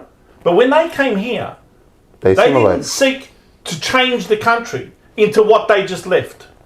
And They chose to assimilate. They chose to contribute to the country. Yeah, they might have brought along their recipes of cooking and different things and all the rest. And they sought to contribute to society in that way. And they also sought to try and fit in, despite a lot of racism, fit in with the local people that they, either worked with or, lived next door to and all that sort of stuff. And I'm talking about the Italians and the Greeks and the Lebanese and all of those people from post-World War II. But what I'm seeing now is that a lot of the immigrants and refugees that come over from African countries and Middle Eastern countries especially, they are not seeking to do that. And that's an issue for me. Not assimilating into the country and trying to turn this country into whatever country you came from. That's an issue for me. Yeah. But we, in the same token, we need to recognise why these people are having to flee their countries. Okay. But why don't they still want to, regardless of the reason why they're fleeing? Okay, let's just say it is the West's fault for creating wars and death and destruction in their own countries. Why do they then want to come here and then not assimilate? Why do they not want to become part of the society? That's a question that I can't answer because I want them to. Yeah. But that's a question that I can't answer. That's a question you'd have to ask someone from that community, right? Yeah. But I feel like the responsibility should fall on everybody, not just the immigrants coming in and the refugees or whatever. I think the responsibility should be on the shoulders of the people who created the refugee problem and the people who are coming in also, right? I feel like it's everybody's issue. So you say it's on the shoulders of the people who created the problem, and and I kind of agree with you. They go in there, like these wars, and then the people have got nowhere to go. So what are you going to do? And you go, why they come to a Western country? Well, that's the best place to go. It's the safest place to go. So I understand why they're coming here. But of course. What are we supposed to paradise? What are we supposed to do about it? Like, I don't understand what we're supposed to do about it, right? So, all right, so we've caused those problems. They come over here, and now they're not assimilating, right? Whose fault's that? Well, why is that happening? Because it didn't happen before, and now it is happening. So, look, what you asked him before, what's the solution? Like, why? Why are you coming here? I don't mind you coming here, but why aren't you assimilating? Is that Australia or America or wherever fault it is? Is that the country's fault? Allowing them to do what they want. So now we should be doing something that's like harsher to make sure if you come here, you're coming to Australia. Remember that. We'll allow you in. It's like you coming into my house. I'll let you come into my house, but these are my rules here. I think one thing where I agree with you on, and I think we should be a lot stricter on, is giving out funds. It's ridiculous. What's it called? Welfare. Yeah. So I feel like if you're coming from another country, the thing is, these people are coming with nothing. Yeah. Right. So they need a little help. Yeah. But I think it should be capped. I think it absolutely should be capped. I don't think they should be put before Australians. I think Australian issues should always come first. Yep. I think Australians in general, if there's an Australian and an immigrant, and they're both in the same position, and there's one house available or one room available, I think the Australian should get it before the immigrant. Yep. Right? That might be controversial. I don't give a fuck. The Aussies should look after Aussies first. Yep. Right? But I think it's very dismissive to say, these people are just coming. They're coming here for this, for that. If their countries weren't obliterated, they wouldn't come. It wouldn't happen. But not all of our immigrants are coming from countries that have been blown to absolutely not. But the ones that you're mentioning are. This is the problem, right? So the ones that you've mentioned, like you've mentioned Muslims, but their countries are. Can I ask you a question about the Muslim Brotherhood? Sure. What do you think of them? I'm the wrong person to ask because I'm not Muslim. Have you done any research on them? I'm not Muslim. Have you done any research on them? No, I research my religion. Yeah. Well, their mission is to basically take over the world and make the entire world Islamic. Okay, that's fine. So I'm sure either you convert or we kill you. Well, that's essentially what they're all about. There are Christian fundamentalist groups too. Yeah. So like, I mean, but You know? I'm not aware of I- any of them that say you either convert to Christianity or we're going to kill you, but no. Well, they do. I'm not saying that- It's exactly the same. I just said I'm not aware. Both readings are the same. So if you want to go deep into them, they're Yeah. both the same. How far do you go into that? Yeah. I feel like that's a very small percentage of It is. Muslims too. Muslim Brotherhood, Yeah. they're being taken very seriously all around the world. But the problem is, But what's the percentage? What's the percentage of Andy, Muslims? the problem is it's not about what percent. Even No, or how that's many right. Muslims That's is there? correct. How many Muslims is there? Say a billion. A billion. Or let's say it's 5% that are radical. How many is that? That's a lot. I get that. That's right. So that's the problem. But the problem is, it's not that because 99% of them are good, like good people, right? Normal people. And same with the Christians. Yeah. Yeah. But it's what's written in there that they can interpret any way they want. And the stuff that's written in there can be very destructive, right? Mm-hmm. And it's true. You want to read it? I mean, they do write in there, if you don't follow religion, we'll take you with the sword. I mean, it's written in there. Yeah. How I do don't know. how do you take that? It depends on how people take that. What worries me is how many Islamic clerics, if you want to call them that, preach all this stuff within mosques, Well, and so right? and the thing And is, try it's- and convert young people's There's a couple minds of- to say. and this is the thing, it's their religion, Right. and they're gonna do that. But the whole thing with me is the simulation, the Assimilation. the simulation to our country. Yeah. I mean, you can follow your religion, and you can eat your food. But you know why and you can? Hey, you can you be know that. why you can follow whatever religion you want in this country? I'll tell you why. Because we've essentially got a Christian history, and our whole Christian belief is that you can follow whatever religion you like. Yeah, and that's But why you I'll should tell you be. right now, name me how many Islamic countries will allow you to practice Christianity. Well, let's go into. you know what I Let's do that. Peter V, I think, is the first one. mean? You can't. Anyway. How come other Arabic countries, such as Saudi Arabia, don't take many refugees? Yeah. I don't know. Good question. Got to ask Saudi Arabia that, man. I don't know, bro. Yeah. Maybe because they're elitists over there and they don't accept not just refugees but many people in general. Only Carlton, my man. Make sure you follow his stuff. Yep. They lied about weapons of mass destruction. They created ISIS. They propped up the Taliban. They villainized Muslims as the enemy after years of war crimes committed that were swept under the rug. It's true. That's not even an argument now. That's just now, and we know that's just true. what it is. Yeah, that's all true. That's just what it. The same way they made the Russians the bad guys. Yeah, in the 80s and that, they're doing exactly the same thing. And it's you just know a what? different- The best way to either get people, all together is to give them an enemy. Of course. So if you give them an enemy, A common enemy. usually you will unite people. Everyone will come together. 100%, and everyone does it. Hey, sport does it. Give them a common enemy, and you'll unite. You know what I mean? It happens in the Olympics, and they give them the common enemy, and everyone will unite. But anyway, mate, this could go on all night. yeah. I can't believe we're talking about this, but anyway. It's good. It's a good topic. See, you know what really bothered me the other day? I saw some vision of a council meeting. And this council is in a place called Dearborn in the state of Michigan in the United States. This place, Dearborn, has essentially been completely overtaken by the Muslim community.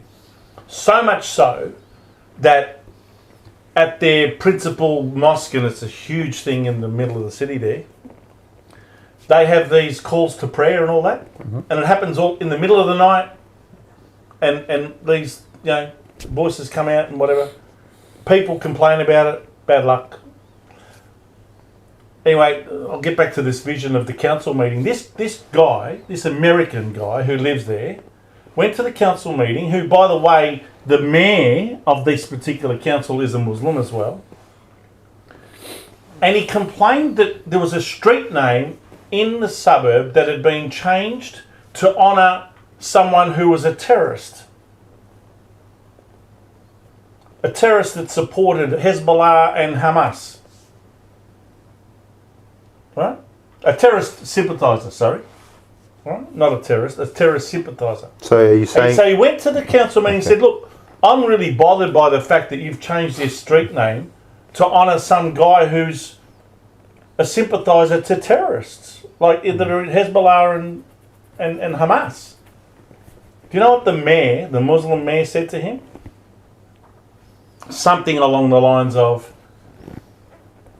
you are a racist, you are an Islamophobe, you are a disgrace to this community, and I will celebrate the day that you and your family move out of this area, and I will throw a parade to honour it. Now, is that the sort of language you would expect out of a mayor towards a resident who's making a genuine complaint about a street name being changed to honour someone who supports terrorists? How do you think that how are the local population meant to react to something like that? I don't know, but the term terrorist, I don't think applies to Well, have a look at it. Hamas or Hezbollah. I don't know. You don't think that Hamas and Hezbollah are terrorist organisations? I thought that they were listed as terrorist Yeah, organisations. they might be aren't they? listed as terrorist organisations. Oh, you don't think they are? Well, who? I think they're resistance fighters. I think they're Oh. protecting their land. Oh, I didn't realise you thought that. I think they're protecting their people. Who knows what the truth is anymore, Rocco? Well, again, lived experience. Yeah. Well, I don't question you because if you've got the lived experience. And mind you, they're both Islamic things. They're both Islamic organisations. But they... So do you sympathise with what that mayor said to that local resident? No, absolutely not. I don't... Like, for me... Like I he think basically tried to belittle him, he wasn't label him, professional. and tell him to fuck He, him. he sounded like mayor or not mayor, Islamic, Christian, and that. He didn't sound like he was Nah, in a position professional of at power. all. Yeah, Yeah, he But he shouldn't have been voted in in a position. by the Yeah. local population as the mayor. Yeah. Because the local population is now overwhelmingly Muslims in that area. You look at it. Dearborn, Michigan, completely lost as an American city. Yeah. Gone. Finished. And there's places like that in the UK, in the United Kingdom, that are exactly the same. Can't even roam the streets at night, apparently. All right. So This has been it's a worrying to me. good It's conversation. worrying to me that that's the sort of overtaking of society to destroy what used to be the culture of the country that used to be there. Like they reckon that that England is just gone, finished. I think if we go back to Australia's quickly before we move on, I think we've just got to start like assimilating. We've got to start doing more about that and keeping. I agree with that. And keeping what Why Australia is all why about. has Albanese increased the immigration levels so much in the last 3 years, 4 years? Why? What country are they Why coming all from? of a sudden have we gone from 30, 40,000 a year to now freaking, what, was 1.5 million What people countries are they in the coming last from? 3 years? What countries are they coming from? But you got to remember that 1.5 coming in. We've got people coming out But in there. the middle of a housing crisis I get and a you. cost of living crisis. I understand that. I'm Where on are your you gonna side. put all these people? I'm on your side, but the number is like severely inflated because they're not telling you how many people are actually leaving as well. Well, you're trying to tell me that 500,000 people a year are leaving Well, Australia? you've got a lot of international students, who are coming They're in. just here on visas. Exactly, and they're leaving. So these people that are coming in, there is a trade-off of a lot of people also leaving. Really? 100%. Don't know. I would like to know the numbers. And I don't know I know what the there's a numbers lot of international students. I've got one here. I'm telling you, like it's like a ridiculous number. Yeah. I was very like, what the fuck is happening? Fucking cut immigration. I was so fucking on it until I actually looked into it, and I thought, all right, it's pretty bad. It is bad, but it's not as bad as what you were being told by one side of the media. It's not as bad. Is it? It is very bad. I'm going to move but on. it's not like 1.5 million. Well, why doesn't the government come out and say all this? Because the vision is good. We just said that. The They common enemy division. don't want like this. They don't want peace. They don't want us to. As soon as me and Vince start fucking, hang on a sec. Me and you are actually quite similar. Hey, fuck that guy over there. That's how governments get overthrown. You know. Yeah, look. Well, united people is a very dangerous weapon. Yeah, well, Yep. This has been- Divide and conquer, they say. It's been interesting. Now I'm works. I'm going to agree with Lana. There was over 100 people watching. There's still 80, and we've only got 40 something likes. Hit the like, guys. You dogs, you are. You must be working for the government because hit the like, for crying out loud. It's not hard, man. All right. So what we're going to do is we're going to move on because we it have is to. Yeah, 12 yeah. o'clock. Yeah, right? yeah, yeah. I can't believe it. We Let's can smash it out. We can be out. So let's move in Righto. quickly do a few things. First of all, let's go into. I think we'll talk about me for a bit, huh? Yeah. Make sure you get Sure, onto sure. Butterbean. Make sure you get onto them. This week was a good one. I really enjoyed doing this one. This one was about Genghis Khan. Wow. You talk about people taking over the world. Genghis Khan. They reckon I'm further to the right than Genghis Khan. The most feared man on earth, and his story is fascinating. And he took over. I mean, most of well, at one stage it was most of the known world. And he did tactics that.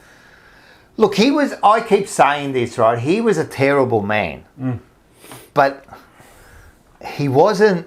He did terrible things, but he changed the world a lot, man. He's not doing anything different to what they're doing now. You know what I mean? He just did it in a different way, you know? So let's say Yeah, but to achieve what he achieved, you almost have to have that you have hard to. edge to You have to. You have to. But You I've got can't be a softie. So let's have a look at if you just do your volume for a sec. And we'll just have a look at just a little clip.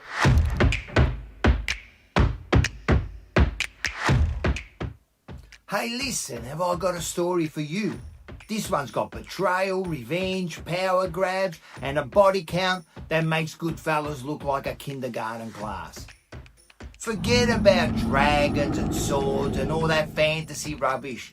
This is about a guy who goes from being a nobody to running the biggest empire in history. Yeah, I'm talking about Mongolia's original Gumba. This is the rise and fall of Genghis Khan. Let's set the scene. It's the frozen steppes of Mongolia, 1162. A kid named Temujin is born.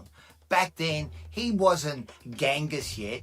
He was like Michael Corleone before he becomes the Godfather. All right, put on your mic. So that was just a little clip. So if you enjoy history, go down to Butterbean. Make sure you watch the story. Like, subscribe to that. Share it to your friends if you like history. Every day I put out a history fact too. Today's I've seen them. I like them. The little, little fate. Got a little joke at the Today end. was a good one. One of the popes in the early century, he saw Halley's Comet and wanted to excommunicate it from the sky. The other day was a good one. The Romans used to use wheat to wash their mouths, you know, because they thought that the calcium in there would clean that. So It's amazing how science changes, you know. well, and that's exactly right. So The make beauty of sure, these Butterbean shows is you get the whole picture Yeah. within about an 8-minute. I try to do it with 8-10 minutes, you know. Quick. Taught me more in 8 minutes. Yeah. Than what I So learned in school. This one was. I enjoyed doing this one. Next week's one's going to be good too. The Girl Who Fell from the Sky. It's a survival story. By the way, there was a band called Genghis Khan. I think you're right. Yeah. Do you remember what famous song they sang? No. Anyone from the chat know? Genghis Khan was the name of the band that sang the theme song from the 1980 Olympics. Moscow, Moscow. Da, da, da, Were they da, called da, Genghis da. Khan? Yeah. No way. Yeah. Really? Have a look at it. There you go. There you go. That's Remember a top that? song, Remember that? Moss. That's only I 45 don't even years know ago. That was a fantastic song. And you know, I don't know it. I was only 12 years Your old. name when- Moscow? Come on, man. You've heard Maybe it. if I hear it. Nah, you Moscow. Bum, ba-dum, bum, bum. It was the like It was a Russian flavoured No, I song. don't know. when they had the Olympics in Moscow. Yeah. Cossack dancers, the Russian Cossack dancers. How good are they? Yeah. They're the best. That's awesome. Yeah, I had no idea. Yeah. There you Oh, go. well, you know what? If you hear the song, Yeah, I'll probably you'll know fall it. in love with the song immediately you hear it Yeah, because yeah. it's just so. I probably Yeah, know you it. know, guarantee it's. Yeah. I mean, mate, And when they did it in Moscow, those Olympics, when I saw the opening ceremony that they did, my wasn't Moscow the God, one where the they were Americans? unbelievable. Did they boycott? Yeah, they boycotted. The USA boycotted the Moscow Olympics. And so guess what Russia did 4 years later when the Olympics were in America? They boycotted. That's. It was like tit for tat back then. What are you going to do? hectic. And stop you. I'm not coming to your fuck you, party. you're bad. Australia, funnily enough, even though they were aligned to the US, they still went over to Moscow and competed. Yeah, wow. Yeah. I remember a great gold medal won at the 1980. Those were the days where we hardly won anything. But there was a girl called, I think it was Michelle Ford, and she won the gold medal in one of the swimming races. She was brilliant, and that was a big moment for Australian sport. Awesome. Yes, just if you should do She'd be nearly 70 now, I reckon. you should do Attila Hunt. Look, I've got plenty. Attila the Hun. Yeah, I've got plenty to do in What the about Napoleon Bonaparte? Yeah, I might do him. I've gone, I'm doing some other ones here. I've just written the story. I told you this the other day. You sent me a clip about Mike Tyson. So I've just written my story about Mike Tyson. Ooh. So that should be That's a hectic one. Yeah, it is. It's actually going to go for longer than... I was about to say, I don't know if you can just do 8 minutes. That one there is going to go. I've already timed it. It'll probably go for about 14 to 15 minutes, that whole song. So that's not too bad. But yeah, because... And I can't wait to finish that one there because Mike Tyson is close to I love Mike Tyson. Yeah. Because not only I grew up to him as one of the greatest boxers, it was like, he's another one. Yeah. Turned his life around. Yes. He's now like, anyway, so there's a few. So everyone keep an eye. All right, let's move on. Everyone's been waiting for this one here. Oh, yeah. Yeah. Working lamp. Got yourself a record. I do. My record today is self-titled Cigarettes After Sex album. Cigarettes After Sex. Yeah. So this album... Who hasn't done that before? I'm telling you now, I just want to say something. Yeah. That cigarette after that is like the best cigarette you've ever had in your life. Yeah. I don't smoke ciggies. Never? I've never tried a cigarette. I've smoked other things. Yeah, no. But not a cigarette. No, after sex, having a cigarette. I smoked a Jozza. It's like a victory cigarette. It's like, yes, we got there. Yeah. So you do the whole thing, 15 seconds later, you're having a cigarette. Have you seen this? This is slightly off topic. You're not old enough to remember these days, unfortunately, but back in the 70s, smoking was just part of everything you did. Like people used they marketed it. People used to smoke inside their houses, in front of their babies, inside airplanes. Yeah. There was a curtain dividing, like you're in a tube, and there's a curtain that divides the smokers and the not. Inside a reception. Yeah. You know what the worst was? Before you get onto that, was a nightclub. Oh, in Europe, you still smoke. When I think about it now, the cloud in there was this, and I was a smoker, so I didn't care. But when you think about it now, you go, "What the fuck?" But anyway, back to it. This album. Yeah. Let's go back to the album. This is a different one. It's very. Oh fuck! How do I describe it? Is it an album by a band? Or? Yeah. So that's the band. Cigarettes After Sex. That's what they're called. Self-titled. I've never heard of them. Yeah. So they make really. It's really melancholy, super just vibey. You chuck it on a Sunday while it's raining. You're just kicking back in your lounge room. Who can you relate it to, like? There's another band called 2 Feet, which I really like. They're similar to that. Are these bands that are happening like right now, today? Yeah. Or are these going back years? So they are a band, but they're so like. It's not they're not rock. They're not mainstream. It's not. No, they're not really mainstream, but they're not rock. It's like a chill. Imagine rock on a Xanax. Right? That's what it's like. All right. Wow. Right? So imagine rock on Xanax. All right. It's just it's just relationship music, It's just It's really surface level. That looks like it hasn't been opened, this album. It's got the plastic covering. I buy 2 of every record, one to listen to and one to keep. Oh, yeah. That's a good. Most records, if I can, some of them are fucking $500. I'm not spending $1,000. But Okay. And so that's vinyl. This is vinyl, yeah. He's got all vinyl. So, is it making a big comeback, vinyl? Massive. It's made a massive comeback, yeah. Huge. Man, just chuck it on, vibe out. chill out. I'm Something. gonna listen to it tomorrow. Wednesday's my Andy Yeah. listening. I'll have to say that last week's album Yeah, is you- my favourite. You liked it? My favourite Good one album. that you brought Yeah, out. good album. Daft Punk. Yeah, Daft Punk was a good album, and of course, when I listen to, of course, I know these songs. Of Yeah. course, a Yeah, lot yeah, of them yeah. are very popular. But I did say, I think I wrote your text. Reminded me a lot, probably like Black Eyed Peas, but on steroids. You know, Yeah. like the next step. Well, maybe Black Eyed Peas would have got it off 100%, Daft Punk. yeah, So yeah, the other yeah. way around. But if you don't know who Daft Punk is, that's how kind of similar to that. So as soon as I heard it, I go, yeah, this is my album. You know what's so funny? This Because is I feel like our versions of the Black Eyed Peas are very different. Maybe. Because I like Black Eyed Peas when they first started. So do I. And they were rapping. Yeah, It so was do just I. rap. I like them all. I like Yeah. even the latest, Yeah. not the latest, but the last Yeah, yeah, albums. yeah. They were very cool So too. You didn't like them at all? I didn't really get into them. Yeah. They're a bit too... Commercialised? Yeah, and I feel like the subject matter of the songs were just repetitive. Do you reckon they like bow to like what the public wanted more at the end, because it became very Like growing up listening to Will.i.am as a producer, yeah. he definitely just started making music for what's going to make him the most money. I think so. That's what And I that's think fair. would happen. Like, yeah, that's fair. Like I don't ever like knock an artist for doing that. You know, like it's disappointing as a listener, as a fan, maybe. But you can't knock it. Like what do you think sometimes like yeah, like, but do you think sometimes like it happens without them knowing? You know what I mean? Where you start to go towards maybe what's I think you do, especially like in rap and R&B, I'd say, because your life changes. not only your life changes. If you, I think like if you're doing something right, and then all of a sudden something hits, you start to follow that because you're going for the likes. You know, So maybe that kind of happened with him. The number one example of that for me is The Weeknd. Yes, You know, so like you heard his early stuff, how gloomy was it, and it was dark. It was fucking ruthless, and then.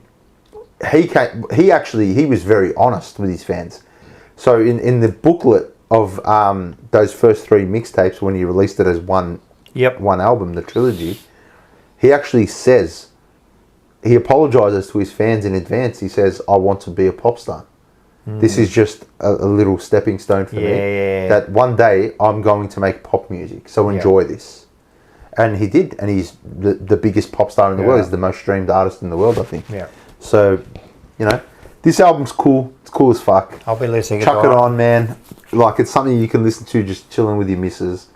You know. I assume you can get this on Apple Music. Yeah. Type in cigarettes after sex. Yeah, 100%. Anything like It's anything easy. that we show, like the next day, type it into Apple. Even YouTube. If you just type it into YouTube, it'll come up. You know what I mean? So 4 tracks I love on this album. Tell There's me. probably like 12 on them, something like 10 maybe. I love the track K. I love this track. which one? K. K. Just the letter K. Sunsets, Apocalypse, and Sweet. Those are my 4 absolute favorites. Album's just cool. It's just a cool album. I like it. You know, very different. So you're going to hear. Isn't it amazing how music changes through the decades? I mean, It changes, but it doesn't in a way. Like, it has in the last 30 years. My God. I don't know. Jesus, I got. Only Carlton just listened to Wicked Games the other day for the first time. I actually saw you post it. Wicked Games by The Weeknd. I'm pretty sure it's on the first record I brought in. It's one of the greatest songs of all time. It's just fucking. When I first heard that song. You've said that about a few songs. No. I know. You keep, But I reckon every week you when keep when I heard The Weeknd for the first time, I actually heard a song called What You Need. And I thought, this is interesting. It's cool.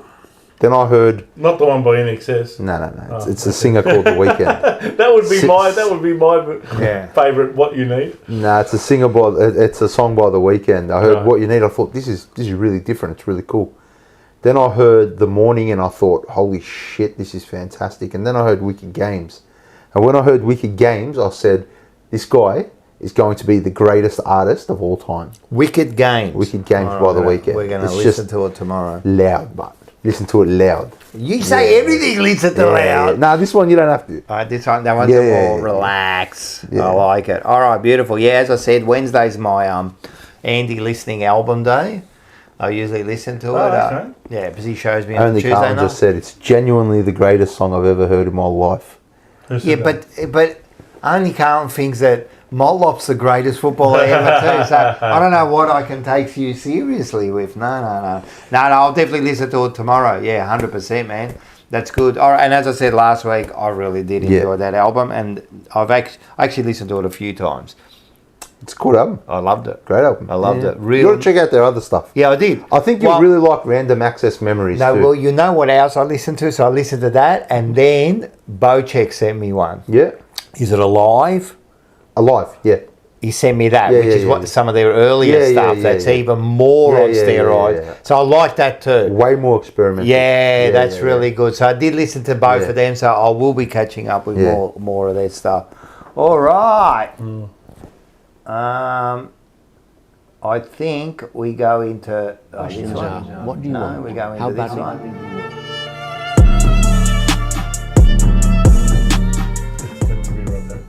That is meant to be Rocco, and that was meant to be like a dark. Anyway, What's this about? this is my movie review. Oh, Is this the Truman Show? Yeah. is this a movie? So I the review Truman one Show. of my. You've never seen the Truman Show? Oh, No. mate, you know... I haven't seen What a lot we've been of it. talking about Hey, tonight? I was about to say, that will clap you out. Yeah. That would trip you out even Yeah. more. Yeah. Yeah. I reckon. I'm glad you haven't There's seen a it. lot of movies I haven't seen. I'm not Yeah, much of yeah, a yeah. movie watcher, to be honest. I'm Yeah. glad you haven't seen it because now I can say to you, you must watch this now. Yeah. Right? It's one of the great movies by Jim Carrey. Right? I think Jim Carrey is one of the most underrated kind Yeah, of very actors. talented. He's very, very talented. Yeah. This movie here, I watch once a year, guaranteed. I just love sitting down and watching this movie. Think of it as what we just discussed tonight and Big Brother put together. Big right? Brother? Yep. You mean that stuff where people are Yep. Watch the film. watching Oh, what other people do with Yep. every second of their life? That's Big Brother. Yep. You got to watch this. You It's gotta wa- Shocking Oh. television show. Now forget about the Don't worry about the TV show, yeah. Don't worry about the TV show. Shocking, terrible. Watch this movie. It's I one of reckon the that's where they got the idea from. yeah, Maybe. 100%. Maybe. Well, it is. Yeah. Well, it is. If you think about it. Yeah, wow. If you think about it. What if a you, film. It's What an amazing movie. It's Can't- just amazing. Yeah, you just got to watch it. Yeah? It's just, now you can't really talk about it. No, because you haven't seen Yeah, it. what a spew. But yeah, man, I'm telling you, Vince, Yeah? All right. if you can, No, you talk about it if you want. no, mate, you gotta You watch gotta it. watch it because you got to experience it. Experience the movie from front to back, and you really like. He does a fantastic performance, but also the concept. I mean, Yeah. it's more realer than you. Is that a word? It's more real than you think. Yeah, isn't yeah, it? yeah. Oh, absolutely. Especially That's now. what got me. Especially now. That's exactly so right. I only watched it 3 years ago. Yeah, Yeah. So when was this movie made? 90s, I think. 90, maybe 2000s, but I'd say Okay. it's 20 years. Early 2000s, late Yeah. 90s. Yeah, that's maybe. right. Essentially, what's the Big general- Brother. Yeah, It's Big Brother in a movie. just got to watch it. It's Okay. I'll look because it straight away tells you what it is, right? It's pretty much he lives. No, I can't. you say can't. You can't. Can't say. So Nah. what is he, a voyeur or something? He just Gotta watch spies on people. It's a guy living his life. Right. He's living his life. Okay. And he starts to notice things. Yep. That's it. He living his life. Okay. Yeah. And he just starts to notice things. Yeah, so it's only You want to talk about an awakening? yeah, this the movie. Truman and everything we talked about tonight. And I mean, it's so real. Like when Yeah. I was every time I watch it, it just reminds me. 1998. Huh? 1998. There you go. Wow. Yeah, so definitely, definitely watch it. So the 98. Truman Show, right, with Jim Carrey is one of the Righto. great movies and one of great performance by him. I'll tell you the movies that I love more than the others. The Godfather trilogy. Yeah, well, that's Speak without about it saying. every week. That's without saying. To me, Yeah, there's just nothing that will ever surpass that. Well, Yeah. that's pretty close. Yeah. No, that's the one that surpassed the Godfather. I think it's pretty close. I think I'll put that over. Really? Yeah, I love That's a Goodfellas. great fucking movie. And even like people like Francina. He's like a mobster now. Francina, yeah. No, I don't know if it's Francina. No, I know which one. But I don't think it's Francina. Okay. But it's similar to that. That bloke, he's come out and he was advised on a lot of on these shows, and he said that's the closest to any mobster movie in reality. Crazy. He goes like Godfather. There's a lot of things that It was the first like. Oh, well, it's a great movie. Don't get me wrong. Godfather was like the first kind of real life. Yeah. Kind of. Well, they visual. brought like the mafia to the public. They made it. I think they made it was the first kind of introduction to the world. Yeah. Of hey, this is what it kind of really looks like. Yeah. And what they did was they normalised it because they're family people. Yeah. And The Sopranos did that. Yeah. I was just going to say The Sopranos is a Well, TV The Sopranos series. exactly did that because you looked at it and you know what the mafia's like. Man, at the end of the truth, like we're Italian and that. The mafia. Oh, my dad's from Sicily. He come from that town. He had to almost leave because of the mafia. You know, and. Right. But the mafia, they're a bunch of dogs. They're all dogs. Like what they do is all wrong. Yeah. It's all wrong. Morally. Yeah. Morally all wrong. What they do, it's no different to the government. Yeah. But what they do is all wrong. They're done. They kill people. It's all wrong. They bribe them. Yeah. Right? But they are also family people. And that's what the Sopranos they brought out. It's the anti-hero. Yeah. It's the concept of the anti-hero. Yeah. And like, you love Tony Soprano. Yeah. But he does all these horrible things. He's a despicable human. That's right. He's a horrible He person. cheats on his wife. He then kills people. But that you humanise You him. sympathise with him. Yeah, and that's the beauty I know. of. They did that When the he's same. vulnerable with the psychiatrist. Scarface. I used to love the when You he look was at with all the psychiatrist. mafia that they've done. Your Scarface, Casino, Yeah. this, Godfather. Scarface, what a movie that was. It's Yeah. fantastic, So the other. You know the one mafia movie I loved more than any others in the last 20 years? 25 years, probably? It's actually a comedy. Oh, analyse this. Analyse this Yeah, and that's analyse that. Analyse this and How analyse that. funny were Great those? films. It's great films. How Absolutely. Billy Crystal turned Yeah, a mobster movie into You a know comedy. when he was Oh, doing. and there was another one too, Rocco, that was very, very cleverly done, which starred an English actor of all things, Hugh Grant, Mickey Blue Eyes. We spoke about Mickey that. Blue Eyes was Mickey good. Blue Eyes? Yeah, that's a great That was movie. a good movie. Yeah. But you know when Billy Crystal does that bit where he walks in and he's Yeah. acting like, Fucking I love fantastic. fuck, I watched that I love over and over. That's when he slaps the guy too. Yeah, And he yeah, just When he rolls goes, that. Sammy the Shark, the Bananas, Elmer the Fun, Elmer the Fun. He's a star. Oh, man. Oh, it was great. Great films. You know the other one who, And what about when he gets the the bodyguard guy, the big fat guy? Yeah, that's when he slapped his face. Oh, And then he it's- grabs his face. Don't Yeah, yeah, you ever, yeah, don't yeah. you he's ever talk another about good. the He's another good family? actor. Oh, The other two Very good people movie. that have villains have. What words did you use? You get a villain and like an anti-hero. Yeah. The two great ones, I think. Breaking Bad. Breaking Bad is one. I have arguments with, not arguments, I have discussions with Dylan because Dylan, we're big Breaking Bad fan, and he says, nah, he's a dog, and then I go, but why did he, Yeah. understand why he did it. Yeah, Why did he do it? And then he had no choice. Well, Once you're in there, you got to go. He had the choice. No, but you don't. Do you remember the grocery shop? Remember when he was at that shop? He had the fucking choice. And that's when he fucking turned into Walter White almost. Yeah, I know. But When he did saw it. the guy with the grocery cart and he walked up to him and he said to him, you're getting this wrong, you're doing that wrong, Yeah. you're doing that. And the guy left everything. He went I know. and then he But he met the did it. other Once guy. you, I know. He had the choice. He could You have. always got the choice. Yeah, and that's the beauty of the I know. of creating seen that it? character. Oh, you're crazy. You know the bit that got me. I think it was the last or second last episode when he's talking to Skylar, right? And eventually, she's in the room and he sneaks in, and he's talking to her, and then he goes to her, and she goes, "Yeah, I'll tell you why I did." And she goes, "Don't you dare say you did it for us." And he goes, "No, I did it for me." Yeah, Do you understand? I did this for me. Yeah. And Is that when she's like, it's dangerous or something? No, that was a way different one. before. Yeah. No, that's when he goes, Yeah. I haven't got it here. I'd do the knocking. Yeah. He goes, what about they come and knock at our door? And he goes, and he goes to him, he goes, they won't knock at the door. He goes, I'm the one. What he says, I'm the one who knocks. I'm the one who knocks. I am not in danger, Skylar. Yeah. I am the danger. Yeah. You know, so that is one of the great. And the other one What was is, that movie called again? Breaking Bad. No, it's a TV series. show. it's one of the great series ever. Yeah. Ever. And Cranston, Bryan Cranston, who played Malcolm in the Middle's father, one of the best series Amazing. ever. Amazing. But the other one, anti-villain, is The Joker.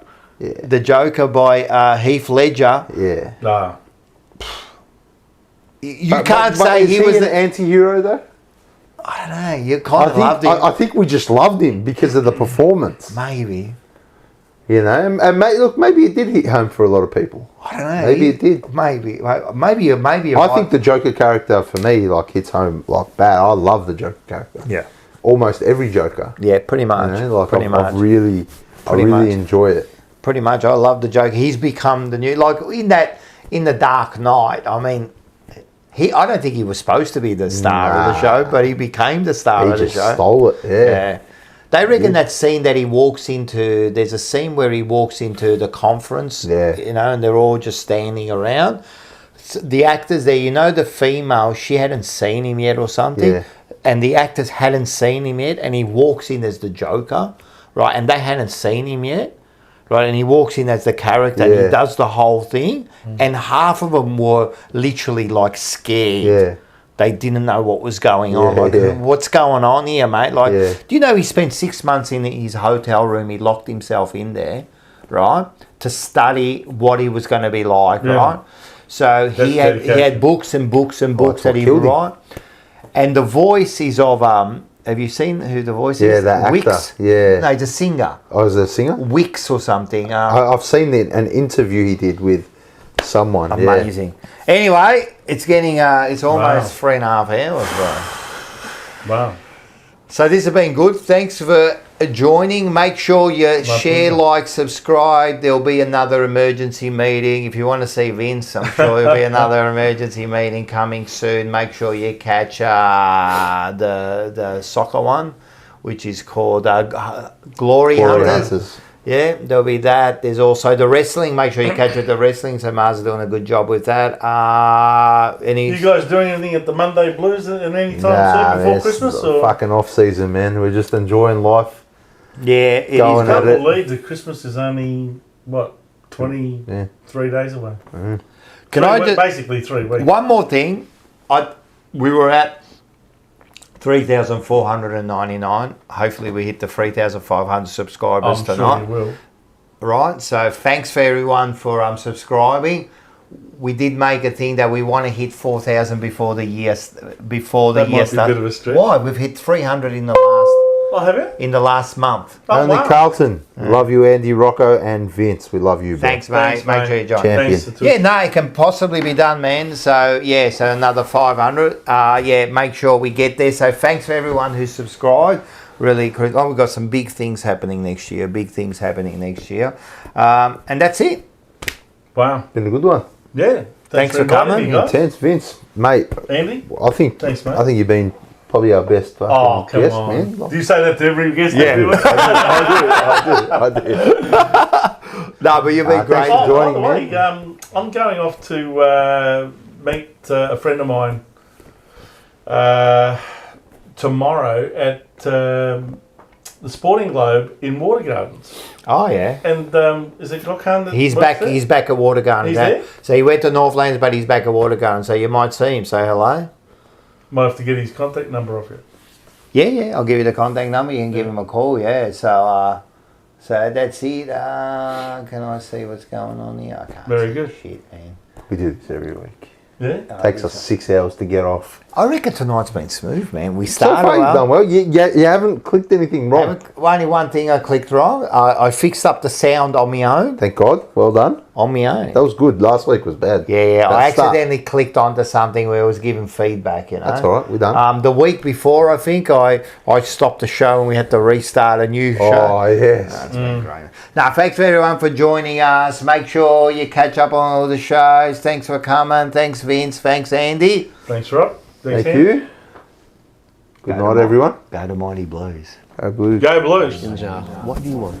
How badly do you want it? And how much are you willing to suffer? A lot of people are unclear what they want from life. They don't sit down and think through. We are writing our own life story every day. I want to be the best, Bill. Fine. How badly do you want it? You've got to pay a price to be the best. The best pay a big price. You've got to work harder. You've got to commit more. You've got to take more responsibility. You've got to deal with more ups and downs.